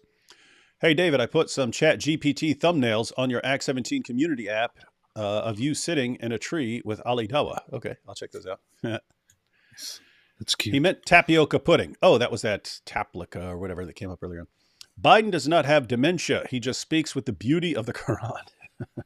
Dude, we should just share the clips of Biden and say he speaks with all the beauty of the Quran. Ash says, Dawood, did you ever drop the soap in prison? Lol. And what would happen if someone dropped the soap? What to do in that situation? Love you guys. Lol. Yeah, that's kind of a myth. That would not be the place to do something. Soap is slippery. I'm sure lots of inmates drop the soap. Never familiar with anyone getting banged because he dropped the soap. It is a fact. It is a scientific fact that whenever you drop soap in some guy prison, penetrates you. Somebody approaches, even if there's nobody around. Somebody approaches and does it. Yeah, guys, if you watch shows like Oz and so on, there are places that are definitely worse than others. I was locked up for a long time, and I only even heard about 2 cases of a guy being forced into sexual intercourse. People don't normally do that. They manipulate them into becoming their sex thing. They come in there and they just start loaning them things and loaning them things and loaning them things. Oh, what do you need? Hey, you're new here, man. Hey, you need some cigarettes here. You need this here. You need that. Hey, you need some. You're hungry, man. Here's a box of this and that. And then just come back one day. By the way, this was all planned before the beginning. This was all planned before it ever happened. All right. So this guy plans. This guy sees a new guy coming in. Oh, I'm going to get this guy and I'm going to bang him. And so here's what I'm going to do. You just start letting the guy borrow things. And then one day you come back and say, oh, hey, yeah, you know all that stuff? Yeah, I got some debts to pay. So I need all that stuff back right now. Oh, you don't have all that stuff? You don't have all that stuff? Well, then I'm going to have to beat you down. Not because I'm trying to do something to you. Not because I'm trying to grape you. I just have to beat you down because you're not paying me my stuff back. Unless you come up with another solution, and then the guy doesn't feel like he's being graped. The guy feels like he's making a bargain to avoid getting beaten up for not paying his debts and so on. So anyway, that's how they actually do it. The one good thing about graping is that the Dawa guys are very inclusive, and they are okay with graping on live streams during debates and things like that. Like the Dawa, perfect example. It's good. I mean, Smiles to Jenna actually graped him in the mouth. He graped him in the mouth. Smiles to Jenna, the grapist, graped Ali Dawa right in the mouth. This is true inclusivity, intersectionality. Biden reminds me of Winger. Don't want to hear him. Yeah, just in this live stream alone, I have listened to more of Joe Biden than I've ever listened to of Mike Winger. And that should say something. These nuts could be Michelle Obama's campaign slogan. Why is everyone blasting? We're pointing out someone that we're thinking, okay, who could really electrify the Democratic Party if you had to toss Biden aside right now? We name someone, and then everyone comes on with mean comments. Here is the thing. There is a whole meme, a whole joke going around about the whole gag about Michelle Obama, and it's hard to tell sometimes if the people who are bringing it up are just joking, or if they are actually seriously buying into the conspiracy. Because there are some people out there who actually suggest that Michelle Obama is a man. And that Barack Obama's gay and got Michelle Obama. And when somebody actually claims that, it's quite ridiculous and can't take that seriously. But I don't know if I'm supposed to laugh with them because I know they're joking, or if they're actually serious. That is a difficulty, right? Someone could be saying it because they're serious and they believe in this conspiracy theory, or they could be making fun of the guys who have the conspiracy theory, or they could just be, saying something mean that they don't actually believe. Yeah. So it is difficult to decide. Anyone who subscribes to David Wood as a threat to I think this is another parody of actual debate quotes. Anyone who subscribes to David Wood as a threat to democracy, his extreme Woodlings shown what they are capable of on January 6th. And if you're having trouble voting for Winger of Wood, then you are not Christian. That's pretty good. It's pretty good campaign pitch. Kenneth Copeland pushes the demons into Joe Biden. Oh, there's things of him like blowing demons away and pushing. Anyway, weird stuff. Let's all take a minute to thank our Catholic brothers and sisters on the Supreme Court. Yeah, Roe v. Wade had to go. Sorry, everyone who doesn't agree, but that was a crap. Regardless of your position, that was a crap way to go about making laws. Irregardless. All right. Let's check out another clip. Ooh, here we go, AP. Ukraine and Afghanistan. Then we have Israel. All right. The topic of foreign policy. I want to begin with Russia's war against Ukraine, which is now in its 3rd year. Former President Trump. I remember when that war started, and I was like, oh, this will be over in a couple days. Here we are years later. I actually thought, okay, this will be over pretty quickly. Either Russia's just going to steamroll through there. Now, I knew Ukrainians would fight way more than, like, you know, the Afghanis fighting against the Taliban or something like that. But I just, in my mind, Russia was so powerful. So either they're going to go in there and mop the floor, or other governments are going to stop them or something like that. It would have sounded insane to me to say that this war would still be going on 3 years later. That's what Putin thought too. Apparently, he thought that it was going to be a very quick operation. It's going to last a few days, and then we'll quickly, finish them, and then be done with it. And the West won't even have the choice or the balls to do anything about it. But that's not how it went. Yeah, it may be different for younger people, but if you grew up in my generation, where, like, the supreme enemy of the United States is the Soviet Union, and we just think of these as super powerful, and what are they going to do against little Ukraine? So I think that was a stupid move in terms of, I'm like, gosh, you guys suck now, man. You suck.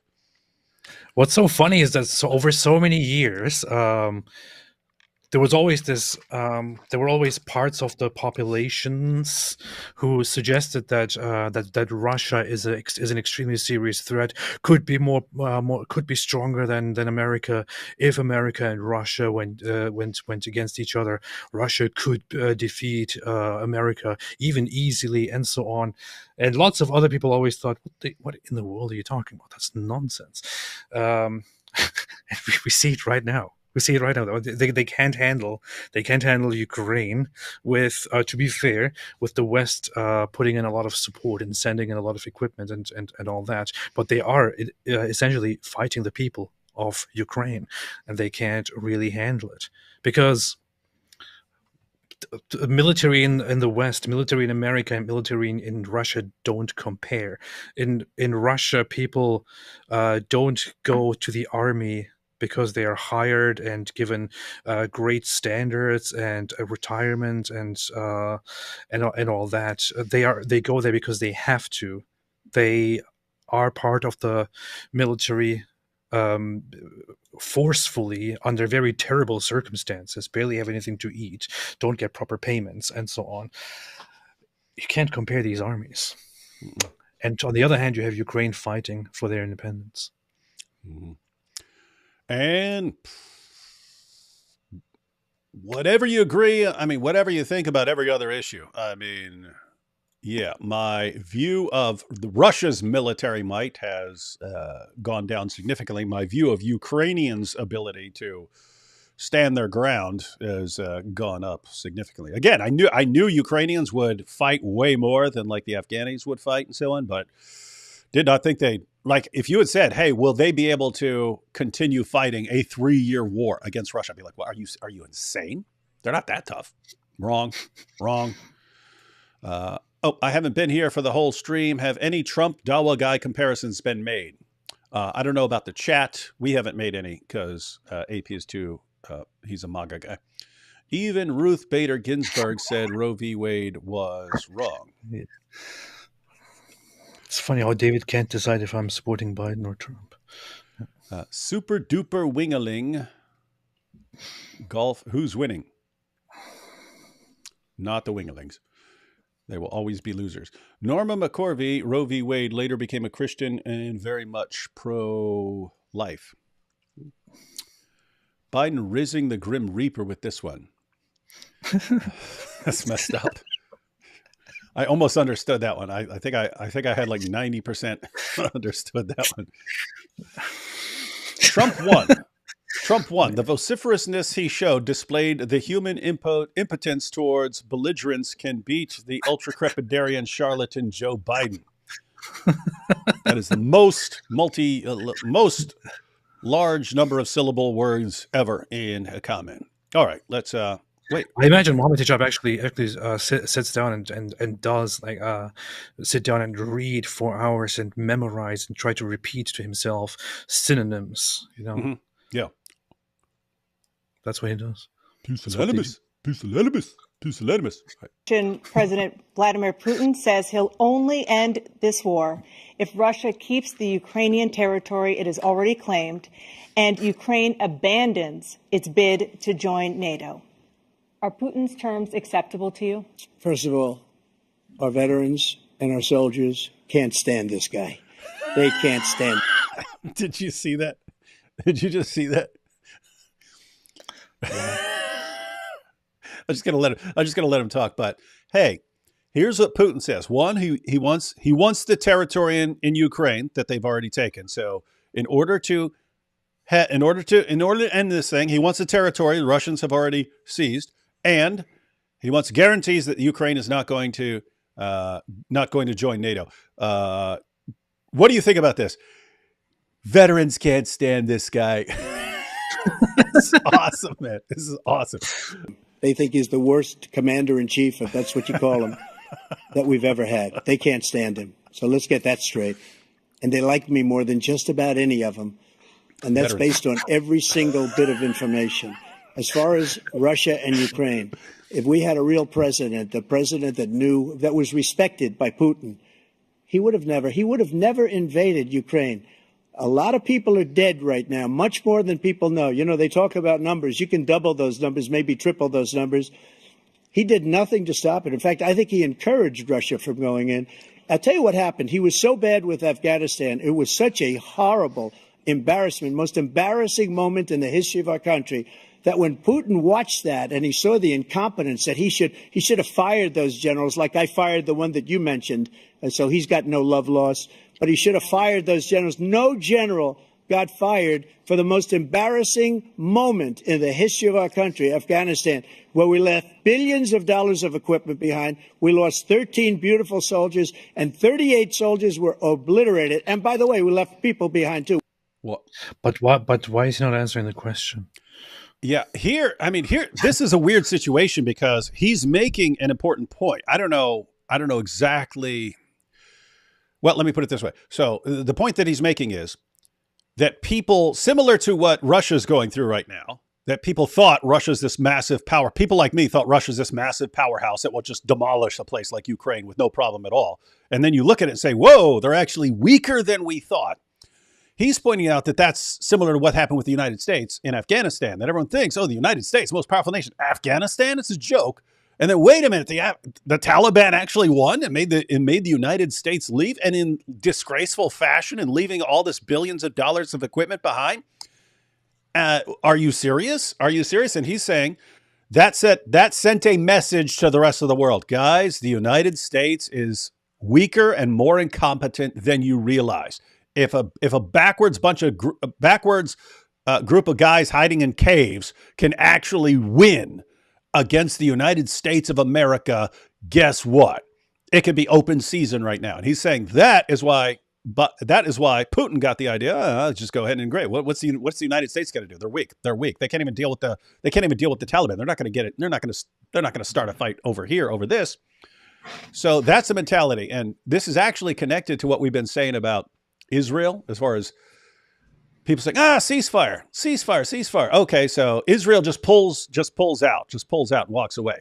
Right? That sends a message. In the same way Trump is saying right now, that when you pull out of an area and stuff, you're sending a message to the rest of the world about what they can expect if they were to ever put you in that situation again.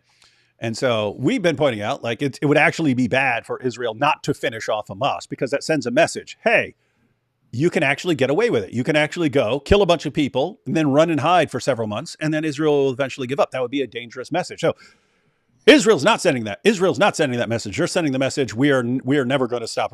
We're going to relentlessly pursue people who kill our people. We're going to relentlessly come after people who've taken our hostages and so on.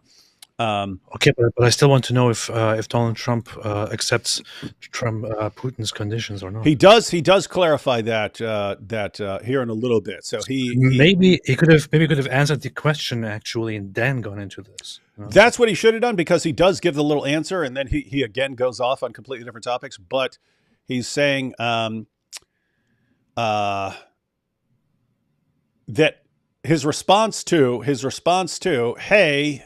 Are these acceptable terms for ending this war? His response is, the war never should have happened. And the war only happened because my opponent is weak. And it would have never happened if I were president, because Putin would have never tried that, which I don't know if that's true or not, but there's a plausible story here that Putin invaded because he thought America's weak because of Afghanistan. That is entirely possible. We left American citizens behind. When Putin saw that, he said, you know what? I think we're going to go in and maybe take this was his dream. I talked to him about it, his dream. The difference is he never would have invaded Ukraine. Never. Just like Israel would have never been invaded in a million years by Hamas. You know why?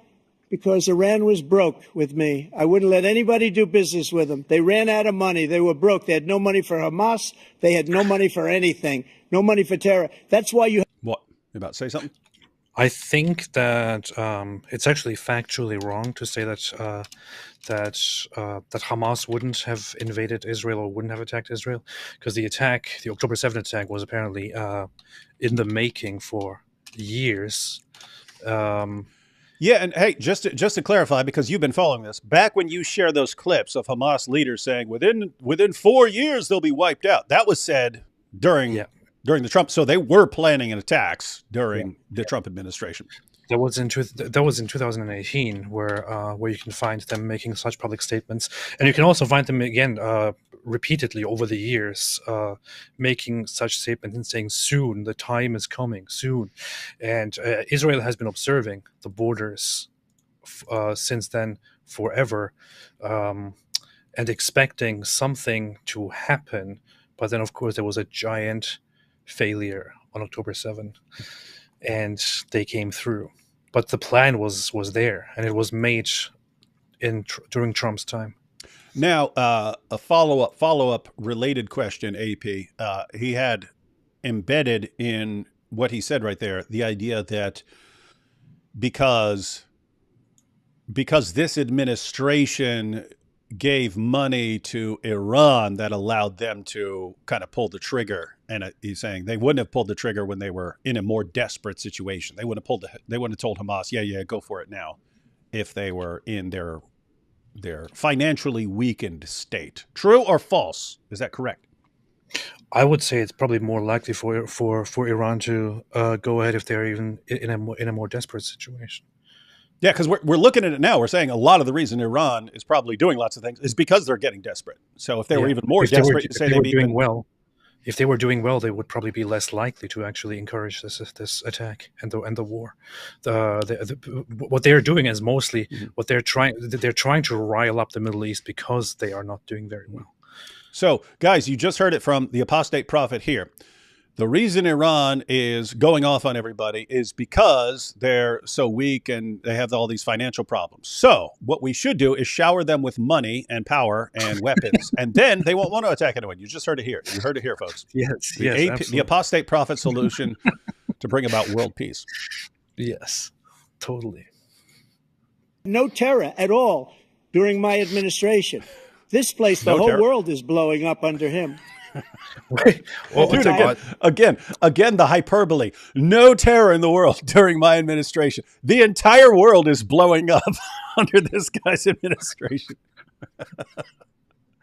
You gotta love that. You gotta love the rhetoric. It's pretty hilarious. The world is blowing up under him. Let me back up. You had no terror at all during my administration. This place, the whole world is blowing up under him. President Biden? Never heard so much malarkey in my whole life. Look, the fact of the matter is that we're in Joe, trust me, give up the word malarkey. A situation where, let's take the last point first. Iran attacked American troops, caused brain damage for a number of these troops. Don't bring up brain damage ever, Joe. He did nothing about it recently, not when he was president. They attacked. He said they're just having headaches. That's all it is. He didn't do a thing when the attack took place, number one.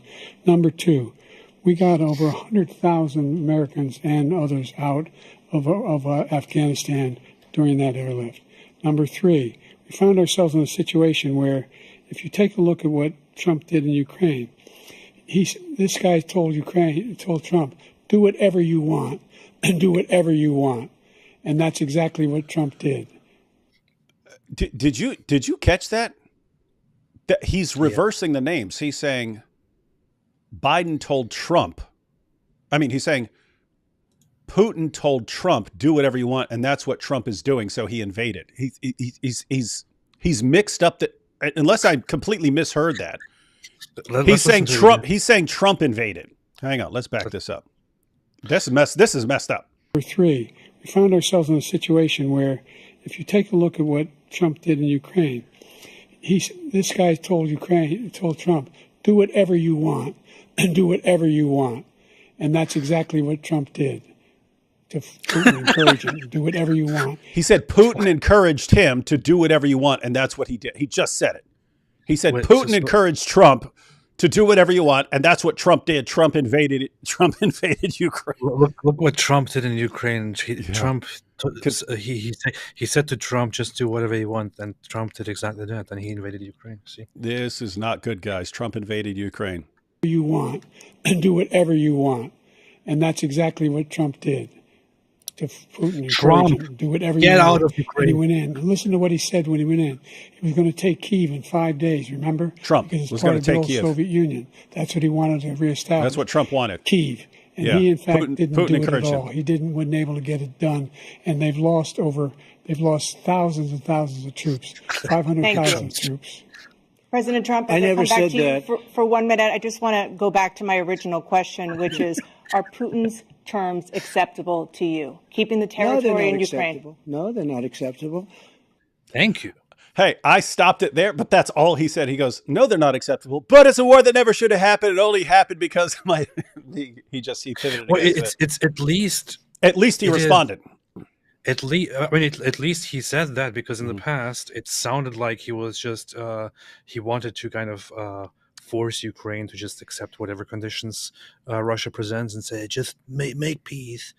You don't stand a chance, and then just bring peace to the place. But him saying that it's not acceptable is at least something. Mm-hmm. The vociferousness he showed displayed the human impotence. That is indeed. It sounds exactly like. How did I not read that with the Jobs voice? The Democrats have ran on codifying Roe v. Wade for the last 2 decades. They never do it, even with majority House and Senate. I don't understand the technicalities of how it would work to codify it, but it seems that it would have been an extremely complicated and difficult thing to do. Yeah, if either side could have done it, they would have. They've never been able to pull off one way or another. Biden going to preside over the Supreme Court in nothing but a diaper and a powdered wig, looking like George Washington. Pretty mean. Colonize the Supreme Court. That's what they do. Also, secular pro-life is going to brutally fact-check Joe. Even Ruth Bader Ginsburg thought Roe v. Wade was weak. Yeah, at the very least, you should agree that it was a very weak case and a very weak argument. I went through a thing. I didn't read it all through. I kind of skimmed through it. But the New York Times made a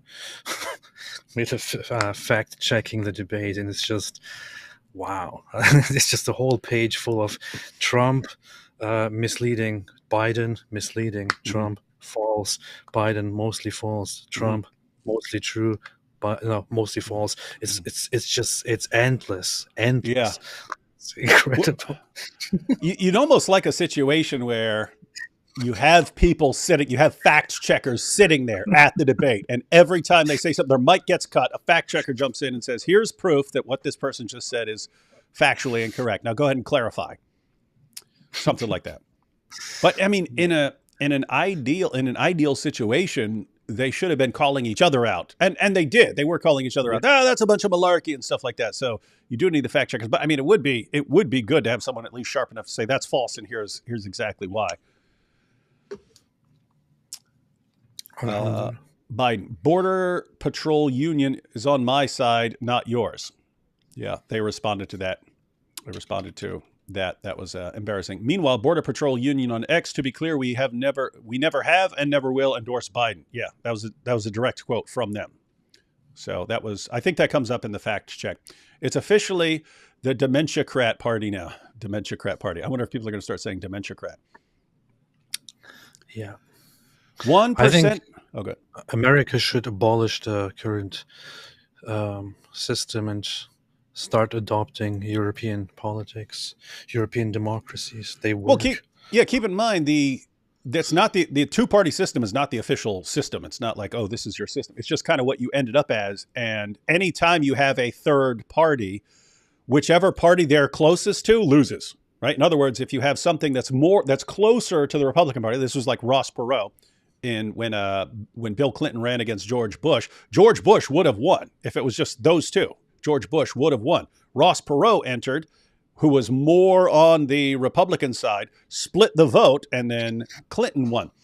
So you have that. You've had that multiple times. Like people are worried about RFK doing that with the Democrat side. So you just end up with this situation where you can't divide up. You can't divide up your party or something like this because then that side automatically loses and the opposition wins, and so you just end up with two sides to everything. And I agree. It is problematic. It is problematic. It's terrible. It's terrible. It's not a proper democratic process. It's not a proper democratic process. Two sides fighting every so often. Every single time it's like, oh, if the other side gets elected, then this will be the end of America. Both sides say the same thing. Yeah. 4 years later, this will be the end of American democracy if my opponent wins. 4 years later, if my opponent wins, this will be the end. This will be the end of democracy. If my opponent wins, he's going to execute all of us. He's going to kill all of us. He's going to slaughter everyone. But then, and burn the Constitution. But then, 4 years later, it changes. It turns into, if my opponent wins, this will be the end of freedom in America. And then again, 4 years later, if my opponent wins, this will be the end. This is the most important election ever in the history of the United States. People have been saying this for 200 years. Hey, Zane. Zane gifted 10 Apologetics Roadshow memberships. Thank you, Zane. And I'm sure, hey, if you just got a free membership, everyone, thanks, Zane. He gave them to you. 1% of abortions is still tens of thousands of abortions, AP. Yeah, I don't know why you'd be fine with that. Just because it's relatively rare doesn't mean it shouldn't be addressed. Yeah, AP, stop supporting late-term abortions. No, of course it should be addressed, but it's when one side makes the whole conversation always about that, as if that was at the core or at the center. That's where it becomes problematic. Yeah, you'd have to say for one side, for the pro-life side, their strongest point would be about late-term abortions. Like we look at how barbaric this is. That's what they want to point to. And if you're on the opposition side, you want to your strongest point is cases of the exceptions. What about rape or incest or something like that. And then you'd want to say, why are you going to outlaw really early abortions when there could be all these various issues and so on? But the issue was Trump walked away having made his strong point, and Biden didn't. And so Biden is a dinosaur. Yeah, That's why dinosaurs can't make strong positions. That's the problem. Yeah. It's quite obvious. People should understand this. Yeah, and we should all understand that, and we can all condemn AP for his constant, endless support of late-term abortion. This is actually so there was a time where I was much more interested in following the political discussions. I think I don't know what happened, but at some point, I think after 2016, I got so sick of it and stopped following it and stopped following all the discussions around it.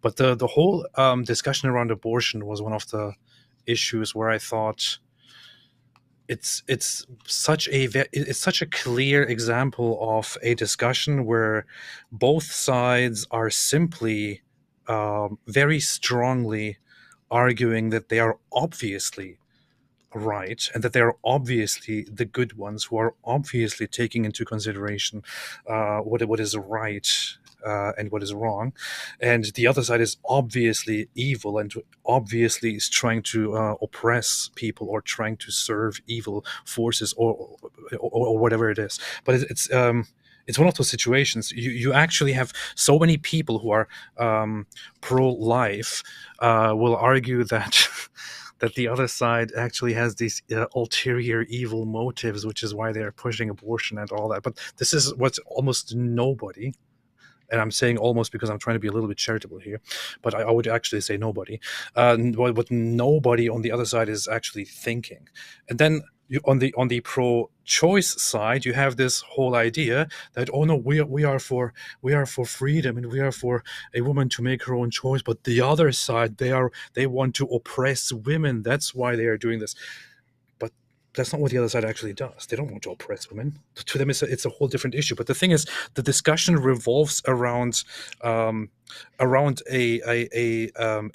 topic where the values are so different fundamentally that these two sides simply can't get together and have a reasonable discussion, because the two sides have fundamentally different approaches to morality, to what is a human being, what is a soul, what is a baby, what is not a baby, what is murder, what is not murder, what is freedom, what is not freedom, and so on. It's just impossible to resolve this. I honestly don't see how you can actually get to a proper resolution in this whole discussion. And the more I listen to it, the more I just think, what's even the point?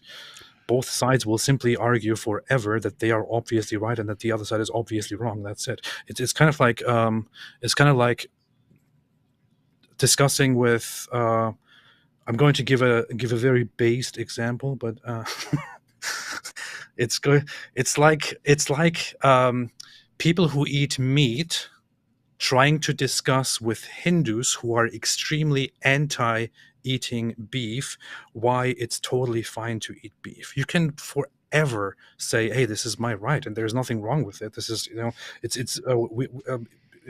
beef is meant to be eaten. It is there for a purpose. It is, this will feed us. It's good. There's nothing wrong with it. But the other side will forever argue that this is absolutely evil and unacceptable and immoral, and that the other side that tries to advocate for eating meat is actually advocating for evil because they are evil. That might sound ridiculous to you, but they will hold on to that, and you will never be able to change their minds. It's kind of similar to that. All right. What I just heard is AP saying he doesn't believe that there is a soul, and therefore a 9-month-old baby before birth doesn't have a soul, and therefore there should be no problem with late-term abortions. All right. Yeah. What am I supposed to eat if there is no? Yeah. Good point. Good point. Mormons believed that God was a mortal being before becoming a god, and Jesus did the exact same thing, and they can as well. LDS are Unitarians whose Bible was written by someone who didn't know Greek. Didn't know a lot of things. Indeed. Second most obvious false prophet in history. My cell lead hear AP say the eyes are the leather strap of the anus while I was at work a few weeks ago and laughed till he cried. he was playing it at work, and someone heard AP say the eyes are the leather strap of the anus. You see? Hey, you should play Daniel Hakikachu's defense of that if you want your the cell lead to hear that again. Mike Winger for Supreme Leader. Yeah, of what? Bruh. What, bruh? I don't know what that's about. AP's side face would look good on a Roman coin. That's a good compliment. That would. You could get coins made. You should make like a Roman style coin, but with your profile on. Because the Romans had noses like that or something. I don't know. Free Joe Rogan. Is Joe Rogan in trouble? Probably not. I understand the claims that Biden has a cold. It just came to me. Nasal blockage kept him from effectively huffing the concentrated Colombian powder. Oh, that would make sense. People are saying he had a cold, and he may have. I don't know. People are saying he had a cold. That was why he had some problems there. But yeah, if he had a cold and he was stuffed up, then maybe he had some problems getting his meds, his special debate meds. Yeah, I get the point. I'm looking at Roman coins right now. It's like, yeah. Totally. No, you could. We should make a Roman coin of you, and you could give them out as prizes to people or something like that. All right, hey, that was a good point. That was a good point. All right, now for Israel, something Thank that you. we've been Moving talking on to about the Middle East. for a long time. In October, Hamas attacked Israel, killing more than 1,000 people and taking hundreds of hostages. Among those held and thought to still be alive are 5 Americans. Israel's response has killed thousands of Palestinians and created a humanitarian crisis in Gaza. President Biden, you've put forward a proposal to resolve this conflict, but so far Hamas has not released the remaining hostages, and Israel is continuing its military offensive in Gaza. What's up with his blank face, man? Look at it. Oh. So what additional leverage will you use to get Hamas and Israel to end the war? You have 2 minutes. Number one, everyone from the United Nations Security Council straight through to the G7 to the Israelis and Netanyahu himself have endorsed the plan I put forward. Which has 3 stages to it. The first stage is trade the hostages for a ceasefire. Second phase is a ceasefire with additional conditions. The third phase is the end of the war. The only one who wants the war to continue is Hamas. Number one. They're the only ones standing out. We're still... Is that even true?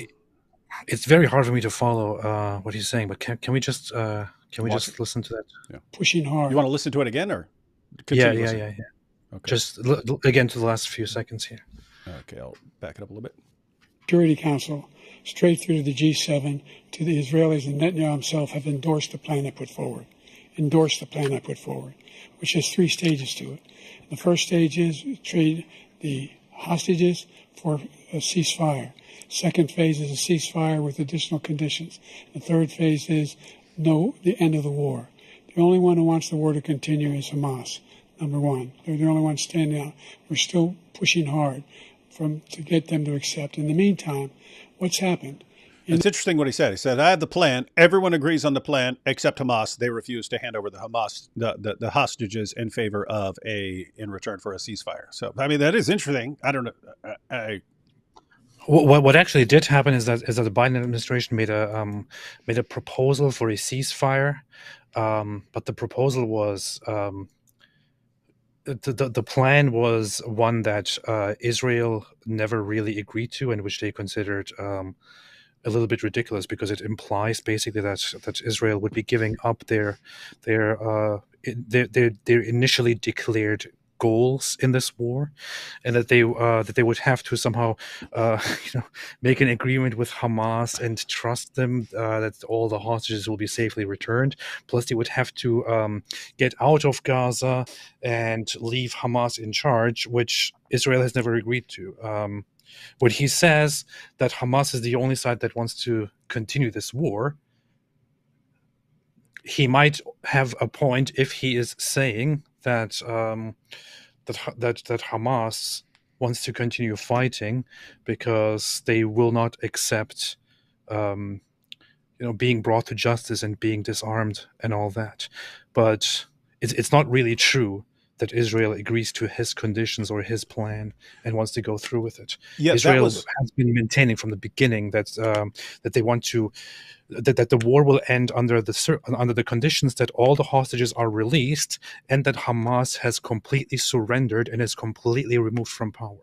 So Netanyahu and Israel made it clear that there is no future where Hamas will be left in charge. That was my understanding. That's why I asked you, because you follow this stuff more carefully than I do. But my understanding was Biden says, hey, here's the plan. And Israel is there is no ceasefire just for handing over hostages. In other words, it's not done. We're not ending this war if they hand over the hostages. No, Hamas has to be destroyed. Once that's happened, yeah. But that's not something that Hamas is going to agree to. So guess what? No one's going to agree to it because Israel's saying no, not until Hamas is destroyed, and Hamas is saying, well, if they're what? We're not gonna. If they're going to destroy us, then no, we're not handing over the hostages. We're keeping these hostages. Yeah. So, All right, let's let Israel Joe were trying to continue. say the only thing I've denied Israel was 2,000-pound bombs. They don't work very well in populated areas. They kill a lot of innocent people. We're providing Israel with all the weapons they need and when they need them. And by the way, I'm the guy that organized the world against Iran when they had a full-blown intercontinental ballistic missile attack on Israel. No one was hurt. No one Israeli was accidentally killed, and it stopped. We saved Israel. We are the biggest producer of support for Israel of anyone in the world. And so there are two different things. Hamas cannot be allowed to be continued. We continue to send our experts and our intelligence people as to how they can get Hamas like we did bin Laden. You don't have to do it. And by the way, they've been greatly weakened, Hamas, greatly weakened, and they should be. They should be eliminated. But you've got to be careful for using certain weapons among population centers. By the way, he actually, I mean, I don't know if this is true or not, because I don't trust a lot of things that either side is going to say until it's been fact checked. So people have criticized the Biden administration for withholding weapons transfers to Israel. He responded, said the only thing we're withholding are these 2,000-pound bombs, because if Israel drops them, they're going to kill tons of civilians that they don't need to kill. If so, that seems like a reasonable response. I don't know if it's correct, but I can see that. I can see that. No, I'm not giving you any 2,000-pound bombs. You're just going to drop them on a city. I'm pretty sure that the discussion there is. I don't know. I'm not entirely. I would say well versed with the whole with the agreements and the weapon equipment delivery, but the disagreement was on delivering equipment that was already agreed to, and that was part of a plan to. Did you say fart of a plan? Yeah, fart of a plan. I was trying to continue. You've been watching Biden too long, man. You've been watching Biden too long. Man, I was just going somewhere with my thoughts, but then I said, "But no, I it's because I misspoke. I tried not to pay attention to it and just to keep going, but then I'm like, I got stuck and completely lost my train of thought." Too late. That's the only zinger from this entire live stream. That's the part that gets clipped and put all over Twitter. Man, yeah, whatever, man. How to destroy the apostate prophet. Okay, here we have this is actually another part that's been clipped, is him referring to Joe Biden as a bad Palestinian or something like that. Let's check this out. To Ukraine for 1 second. We have an ocean separating us. The European nations together have spent $100 billion, or maybe more than that, less than us. Why doesn't he call them and say, you got to put up your money like I did with NATO? I got them to put up hundreds of billions of dollars. The Secretary General of NATO said Trump did the most incredible job I've ever seen. They wouldn't have any. They were going out of business. We were spending almost 100% of the money was paid by us. He didn't do that. He's getting all. You got to ask these people to put up the money. We're over $100 billion more spent, and it has a bigger impact on them because of location, because we have an ocean in between. You got to ask them. As far as Israel and Hamas, Israel's the one that wants to go. He said the only one that wants to keep going is Hamas. Actually, Israel is the one, and you should let him go and let him finish the job. He doesn't want to do it. He's become like a Palestinian, but they don't like him because he's a very bad Palestinian. He's a weak one.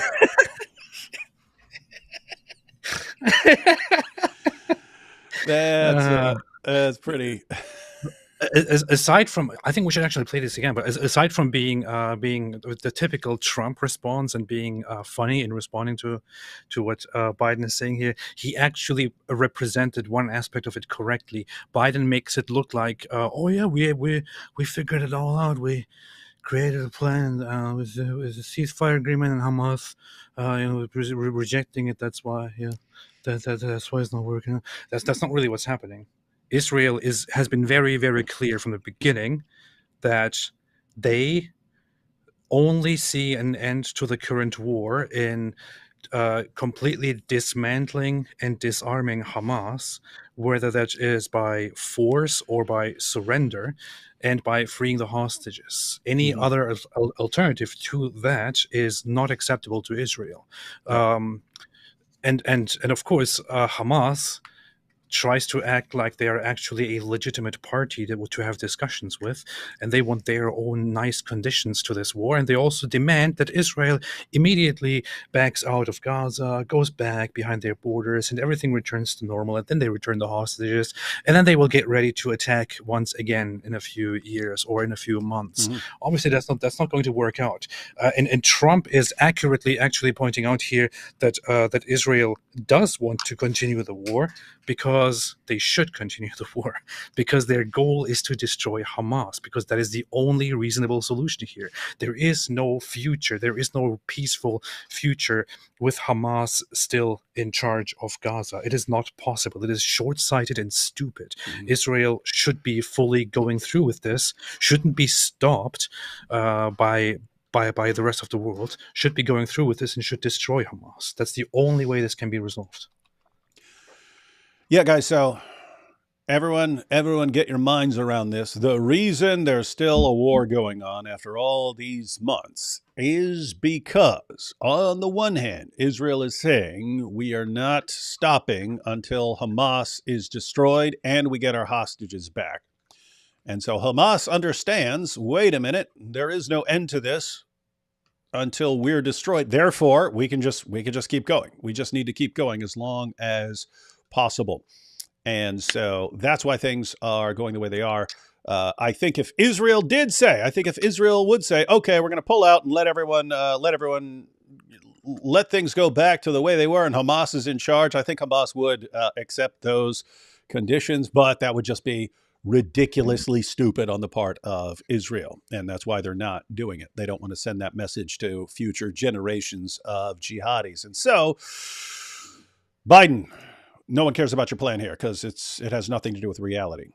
But yes. Wait, you said you wanted to. Oh wait, hang on. I got a tweet by Sneeko here because Trump just called him a Palestinian, but a bad Palestinian. Here's Sneeko.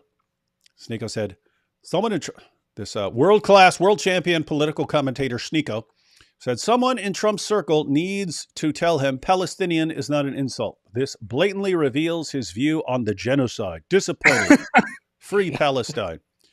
Thank you. Someone had to say it, Sneeko. What a moron, Sneeko. This is the funny thing. There is this circle of these idiots right now, like Sneeko and some of the other the gropers and the other people who are kind of dissenting from the conservative view and going all anti-Jew and anti-Israel and saying, oh, Israel is evil, free Palestine.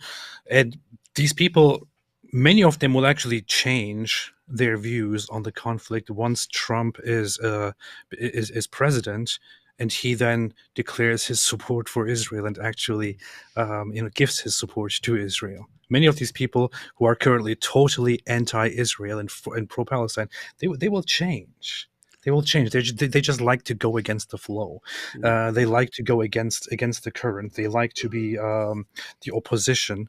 But they also support Trump. And if Trump does what he does, then they will change as well. And these people should know. Trump has been historically viewed as a very pro-Israel president. It is Trump who also did the whole thing, the embassy. Moving the embassy to Jerusalem. We saw that when we went there, right? And he's very much respected and honored for that. So not sure what these idiots are expecting. Yep. But you said you wanted to see that part again, so let me rewind it a little bit.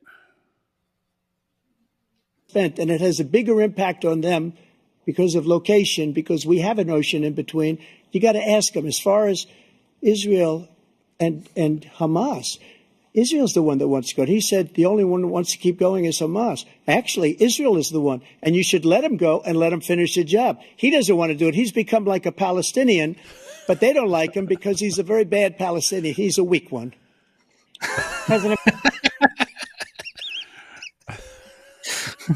What a weird.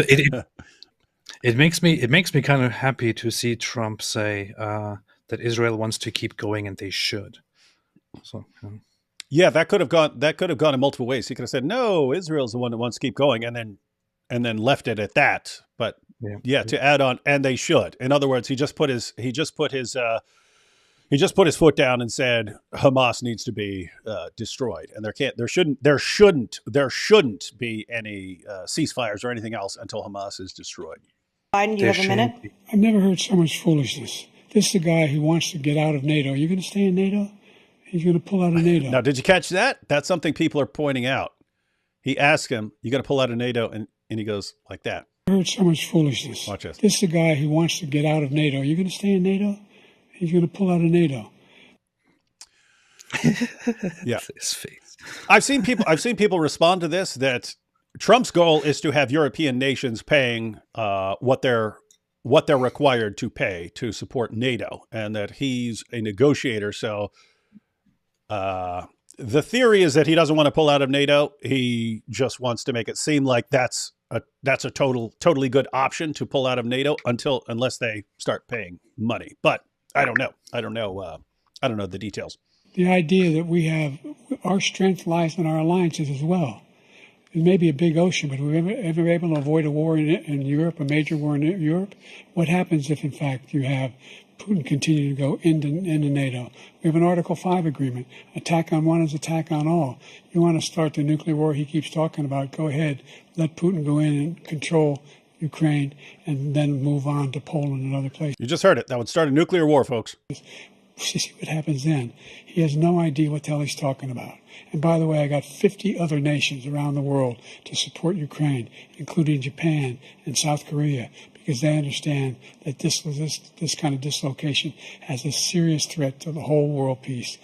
No major war in Europe has ever been able to be contained just to Europe. Trump has quite recently said that that the U.S. under his administration has no plan to dismantle or leave NATO, but that the U.S. is definitely part of NATO, and that NATO is strong together, as long as, however, European nations keep up their responsibilities and contribute to it, other than America just running it and funding it. President Trump, just to follow up, would you support the creation of an independent Palestinian state in order to achieve peace in the region? Would you support the creation? I don't recall what he said, but I'm wondering if he's going to answer. Would you support the creation of an independent Palestinian state? I'd have to see, but before we do that, the problem we have... Did you see what he just said? I'd have to see. And then he goes on, right? But which, by the way, is correct. Matter of fact, that would be my answer. That would be my answer. If you said, hey, would you support the creation of an independent Palestinian state? We got to see what the deal is, and what the status, and what the deal's going to be, and what precautions are going to be taken. You need to see a lot. You'd have to see a lot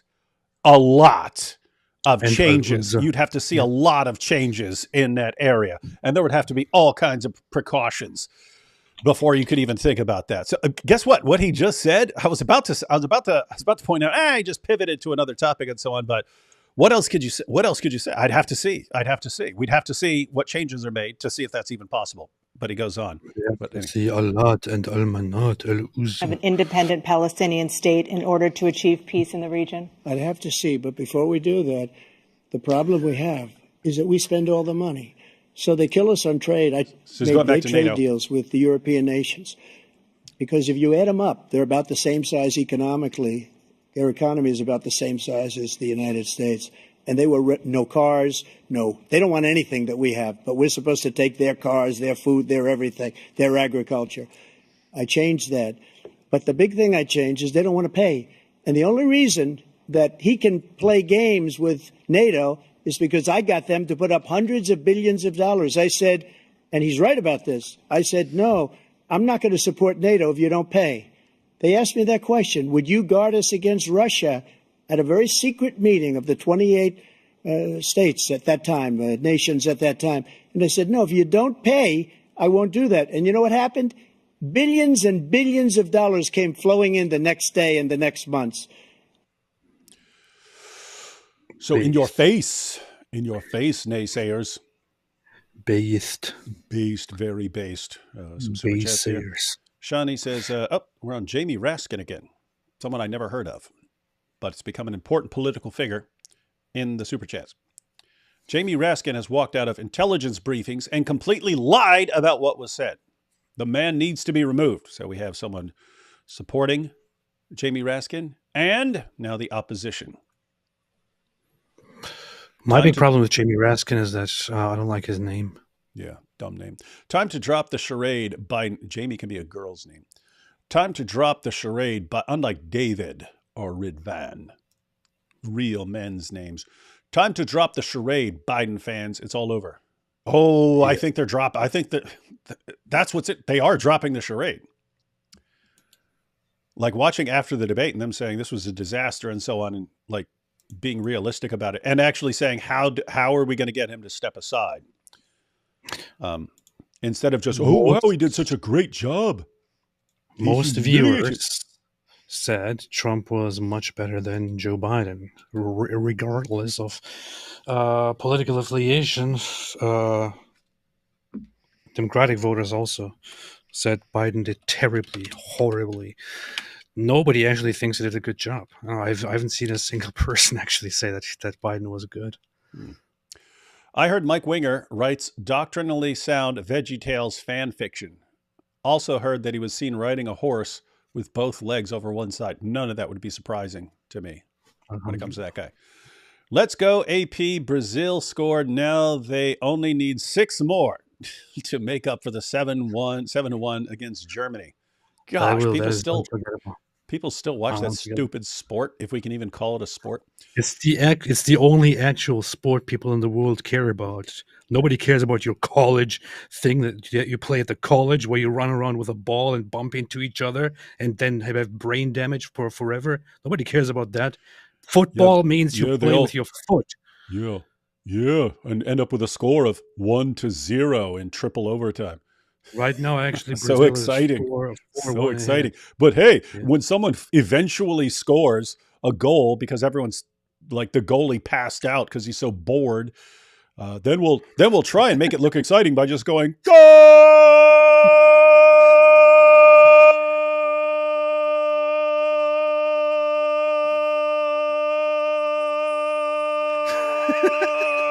and stupid people cheer for that crap.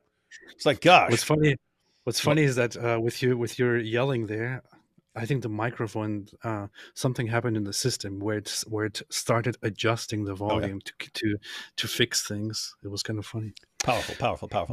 Yeah. The look on Biden's face just screams, "My trousers are a disaster." That's false. Yeah.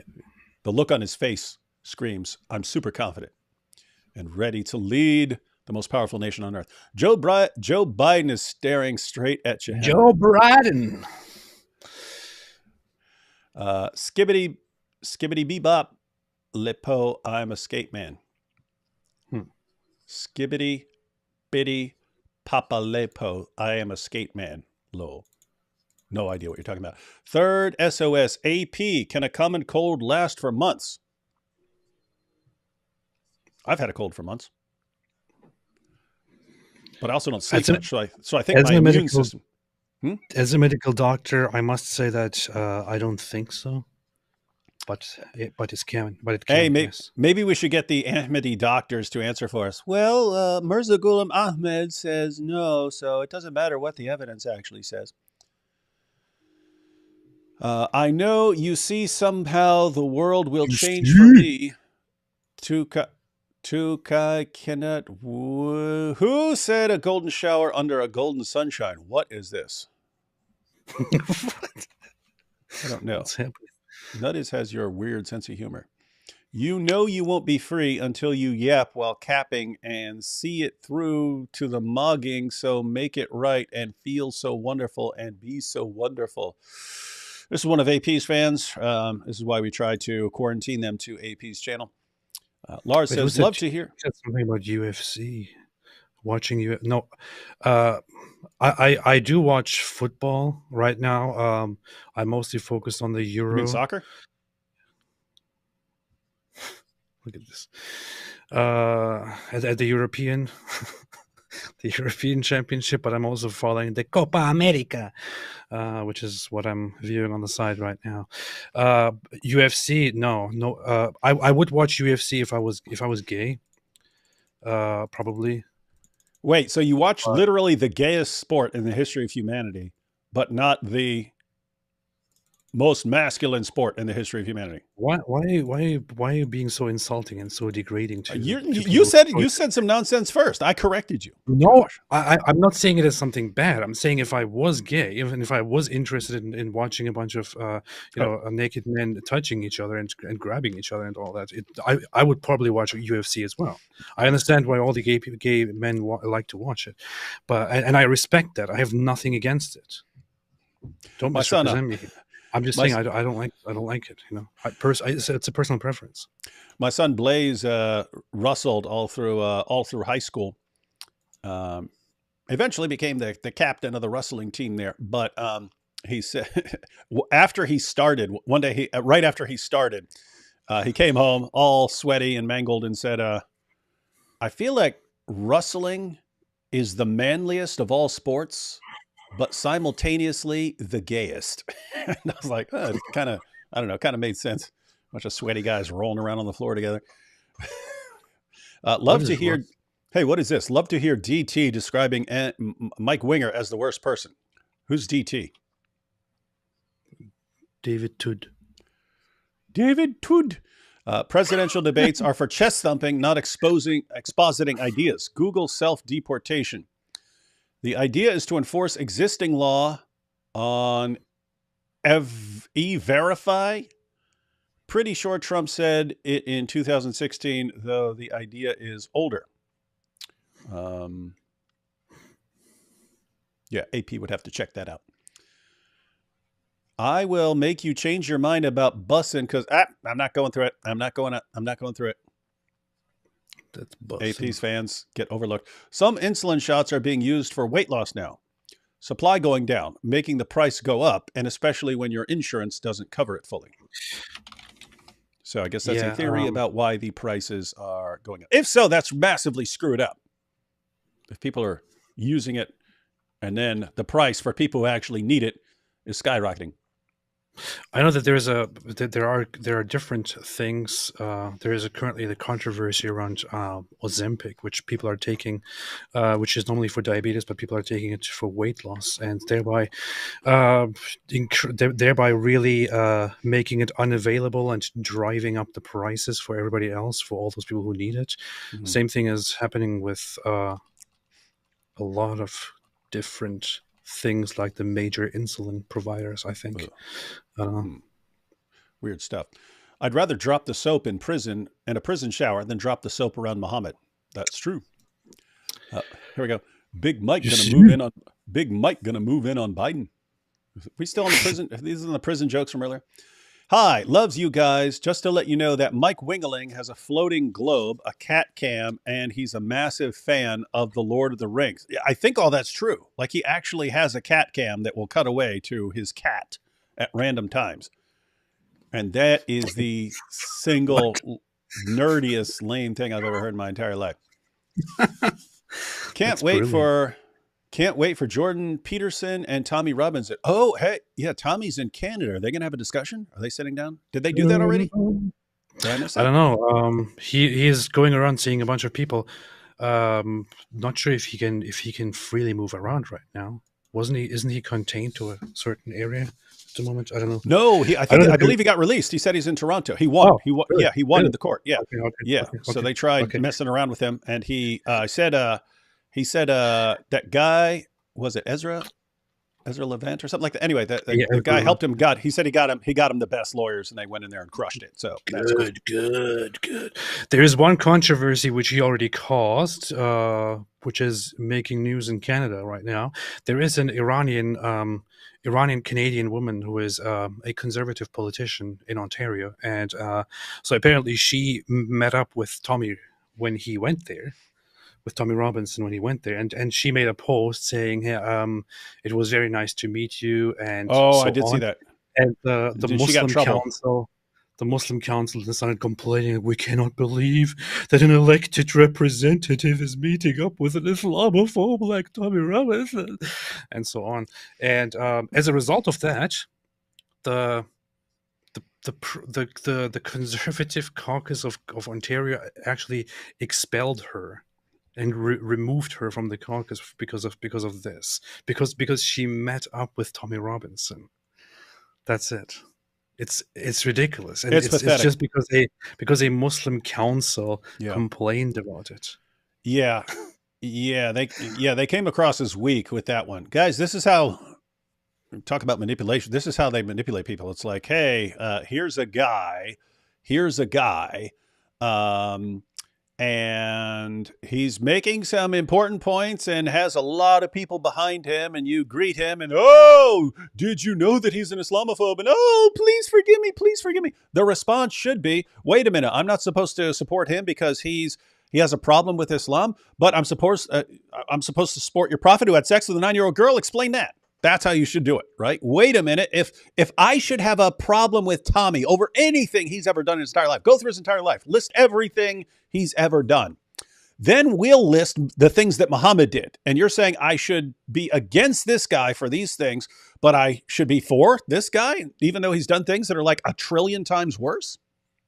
That's how the response should be. And people would actually respect you more if you take a stand instead of backing down every time someone goes, "Oh, but that's an Islamophobe." And you go, "Oh, what? An Islamophobe? No, please control me. I'll be your puppet." Freaking cowards. What's funny is I actually I was in contact with that politician who was just expelled before. I'm checking right now. I messaged with her way back in April and said, "Hey, would you like to join me for a discussion on the current things?" And she said, "Yeah, let's arrange something." So it's quite funny that this is happening right now. Maybe I can just invite her and talk about this. Yeah, well, it's not going to happen because you're an Islamophobe. Ooh, burn. Hey, she just stood by it. She just said, after she was expelled, she said, "Well, whatever." Hey, check this out.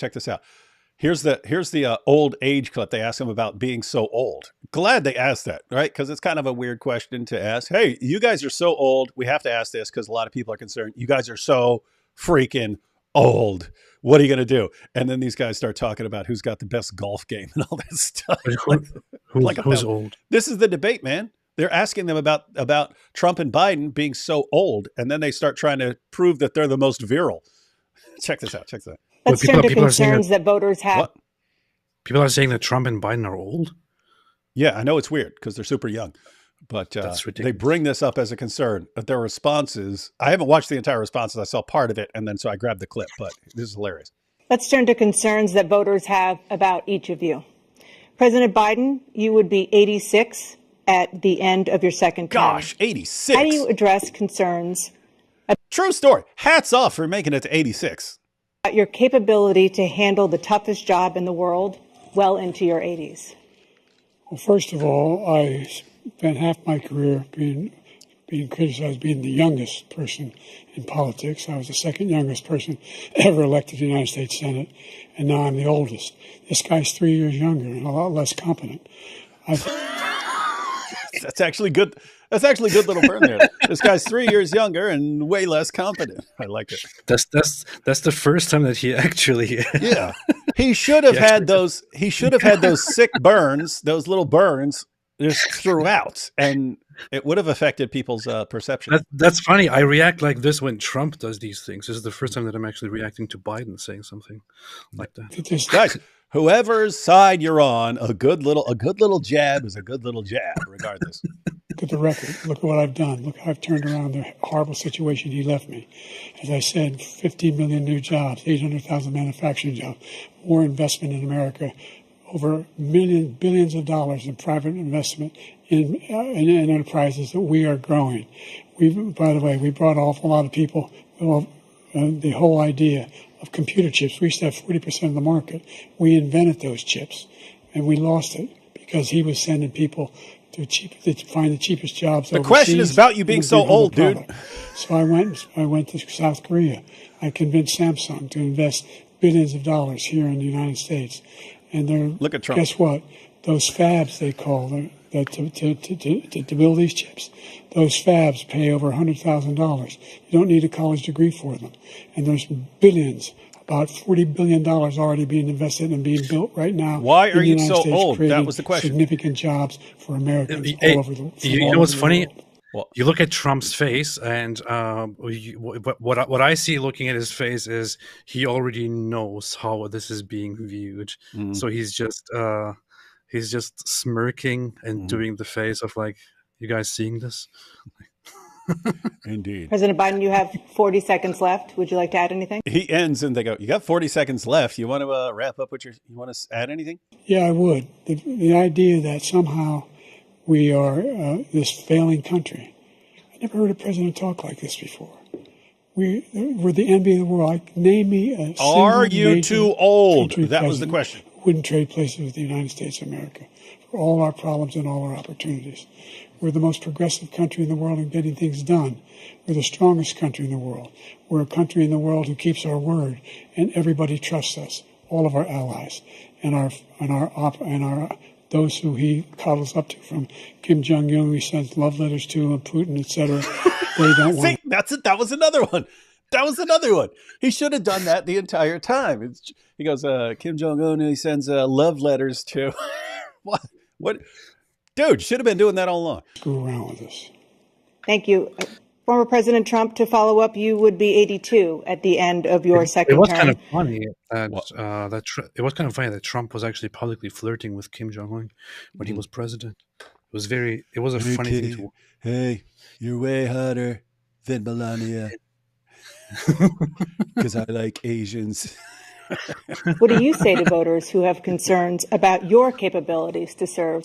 Well, I took 2 tests, cognitive tests. I aced them, both of them, as you know. He goes into the cognitive test that Joe Biden won't take. That's funny. We made it public. He took none. I'd like to see him take one, just one, a real easy one. If I go through the first 5 questions, he couldn't do it. Take a cognitive test. I took 2 cognitive tests. I passed them. They said they'd never seen anyone with greater cognitive abilities than me. They said it was their all-time greatest test. I took the hardest ones. I said, hey, don't give me an easy cognitive test. Give me the hard ones. Give me the real deal. Give me the ones that are made for geniuses. They said I did better than anyone else in the history of humanity. That's what they said. This guy, he could answer one question. He would pass out. His brain would explode. This makes me think of Trump's tweet back then. I just looked it up. November 11, 2017. Trump said, "Why would Kim Jong-un insult me by calling me old when I would never call him short and fat?" I love those kind of burns. That's funny. Oh, well, I try so hard to be his friend, and maybe someday that will happen. Now that's funny stuff. That's high quality funny stuff. But I took 2 cognitive tests. I took physical exams every year. And, we knock on wood wherever we may have wood, that I'm in very good health. I just Shout won out to D. 2 club championships, not even senior, 2 regular club championships. To do that, you have to be quite smart, and you have to be able to hit the ball a long way. And I do it. He doesn't do it. He's, as far as his age, he's bragging about winning a championship on his golf course. I have to be able to hit the ball a long way, and I do it. He doesn't do it. He can't hit a ball 50 yards. He challenged me to a golf match. He can't hit a ball 50 yards. I think I'm in very good shape. I feel that I'm as in good a shape as I was 25, 30 years ago. Actually, I'm probably a little bit lighter, but I'm in as good a shape as I was years ago. I feel very good. I feel the same. But I was willing to take a cognitive test. And you know what? If I didn't do well, I aced them.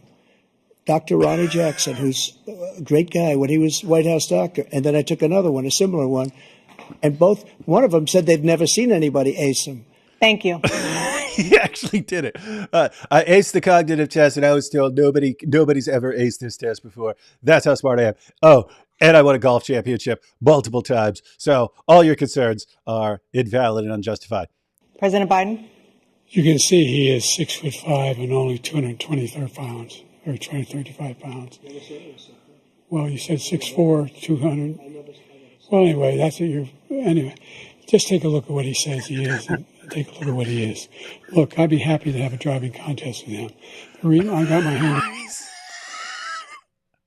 talking about having a driving contest, not in a car, ladies and gentlemen, with a golf club.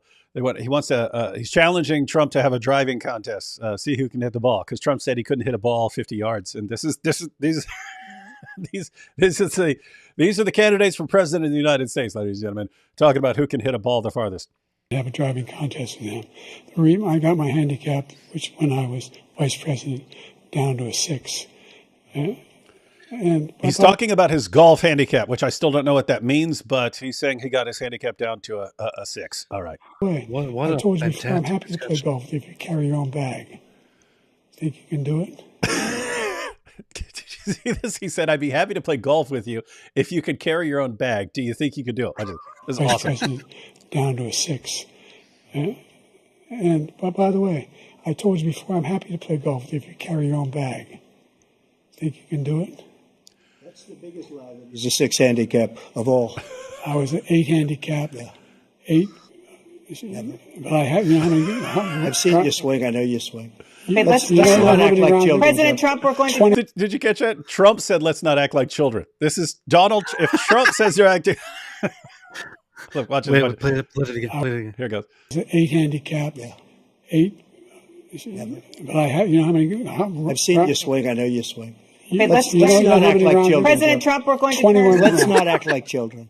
If Trump is, it's Donald Trump saying, let's not act like children.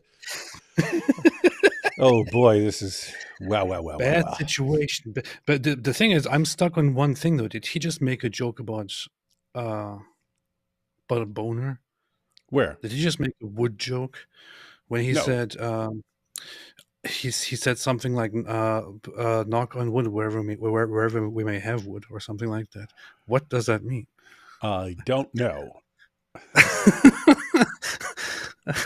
Hey Joe, want to come over here and knock on wood? He said, "Knock on wood wherever we may have wood." Oh, what does that mean? What does it even mean? That sounds like he's making a little joke there. I don't know. Don't know. Is Russia or China more dangerous to America? China. I would say China. I would say China long term. We've all thing seen China's on the upswing. Russia's got other problems to deal with, and they can't even deal with Ukraine. I think China is just not actively being an actual danger because, contrary to popular belief, they are much more about the Chinese geography and their integrity in that region and staying strong in that region. Russia is a more imperialist country that has this whole thing. We are the leaders. Well, we are the leaders. But China is much more serious, I would say, as an opponent. If it came down to it, Russia is kind of a joke. Yeah, I would say the greatest threat to America is America. In other words, if you're going to have a problem with Russia or China, it's because America screwed up. I would say it's the Irish. Yeah, that and the Irish. And the Jews. The fear of Russia is their nukes. Standard ground war was never a fear. I mean, it was back in the day. If you had to invade Russia, that never worked out well for people. People aren't voting for Biden. They're voting against Trump. I doubt this debate will have significant impact. It's a stupid debate. I think you're wrong. This will have significant impact because whatever the case was going to be, it was going to be pretty close. And so any shift or doubts about Biden can shift that. The point is you don't need to shift much. You need to shift by, if things shift by a percentage or two, that's a huge difference several months from now. But what doubts, man? I don't know. I think you just hurt a lot of people's opinion of Biden, who, again, like 4 years ago, he came out stronger than lots of people anticipated. Here, that didn't happen again. He came out way weaker than anyone thought, including Trump. Trump thought he was going to come out all hyped up on cocaine, whatever, Adderall, whatever, and didn't. Imam Biden getting abrogated after this. Yeah. He will be abrogated. That's Biden's like Elmer Fudd chasing Bugs Bunny. Elmer Fudd chasing Bugs Bunny. That's funny. Biden didn't sign up for a slaughter, but Trump said, "Hey, dementia, you're going nowhere. I got Biden for 90 minutes of playtime." We can settle this debating with a golf tournament since both candidates seem to be lying. America's future resting on a penalty stroke. That would be funny if they actually said, "Hey, we can't. We're both liars. We're both lying. So let's just settle this with the golf game." Barron Trump is 6'9". He's going to be our Gen Z king, is he? He's not 6'9", is he? What? Never heard that. That's taller than hijab. Muhammad tries to explain how he's a prophet. Jews and Christians. Whoa, it's true. It's true. Is he? 6'9". He's 6'9". What the hell? How's he not playing basketball? Muhammad tries to explain how he's a prophet. Jews and Christians. I don't know what he just said, and frankly, I don't think he did either. David, question. Who is most decroded? A, Biden, or B, Roe v. Wade, or C, AP? Roe v. Wade. B, most decroded. Feeling better. Hey, Solaria, feeling better. Glad to be here, even if late. Yes, we remember you were all suffering from a stomach bug. Good that you're back. David, did you do woodworking in prison? And if so, then why aren't your bookshelves handmade like Mike Winger's? I'm starting to think you are the nerd. This is obviously a joke. Mike Winger gets his bookshelves from IKEA. Mine are all handmade from the materials I got at the hardware store. Did I do woodworking? No. My trade was learning to weld. I can weld. I've never used it since I've been out, but if required to do so, I could take two different pieces of metal and make them one piece of metal. I can turn two pieces of metal into one piece of metal. That is a skill that I have. And you're a nerd for saying it, Silas. Have you all seen the statistic that Albania's Muslim population is now under 50%? First time in decades. Cheers. Yes, I think I saw that earlier today. You recall that, AP? It dropped like 11% since the last census, which is interesting because that normally doesn't happen because of higher Muslim birth rates. It's no surprise to me. Normally, in most countries where Muslims are a minority among a non-Muslim population, they increase and take over. This is the shift that happens in many countries. Albania is quite different. Albania has never had a proper Muslim mentality and a Muslim way of thinking and living. Even the religious Muslims in Albania are not very, very, very Muslim. They're also one of the populations that don't really go with the general Muslim trend in wherever they stand in terms of geopolitics, for example. And it has always been a great mix. I'm actually surprised it took this long. I thought it was already mostly non-Muslim. Yeah, if I recall these statistics that I saw earlier, the Muslim population was reduced by something like 11 to 11.5%, somewhere in there. The Catholic population dropped slightly by like 1.5% or something like that. The Orthodox population rose slightly by like 0.5%, but the non-religious, that was the big jump that accounts for what happened. If 11% of the Muslim population dropped, then that went somewhere, but they mostly went to the non-religious category. Yes, that's true.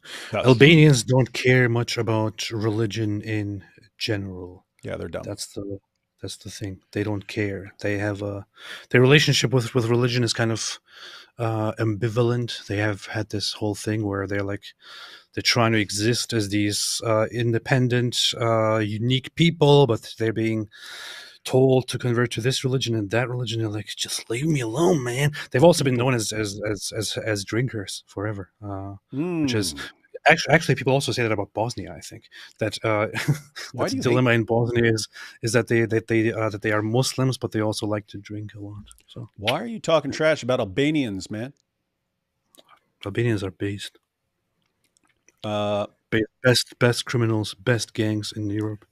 Did David Wood's beard have the same effect as Riker's beard? Must be a Mike Winger fan, because he's here asking Star Trek questions.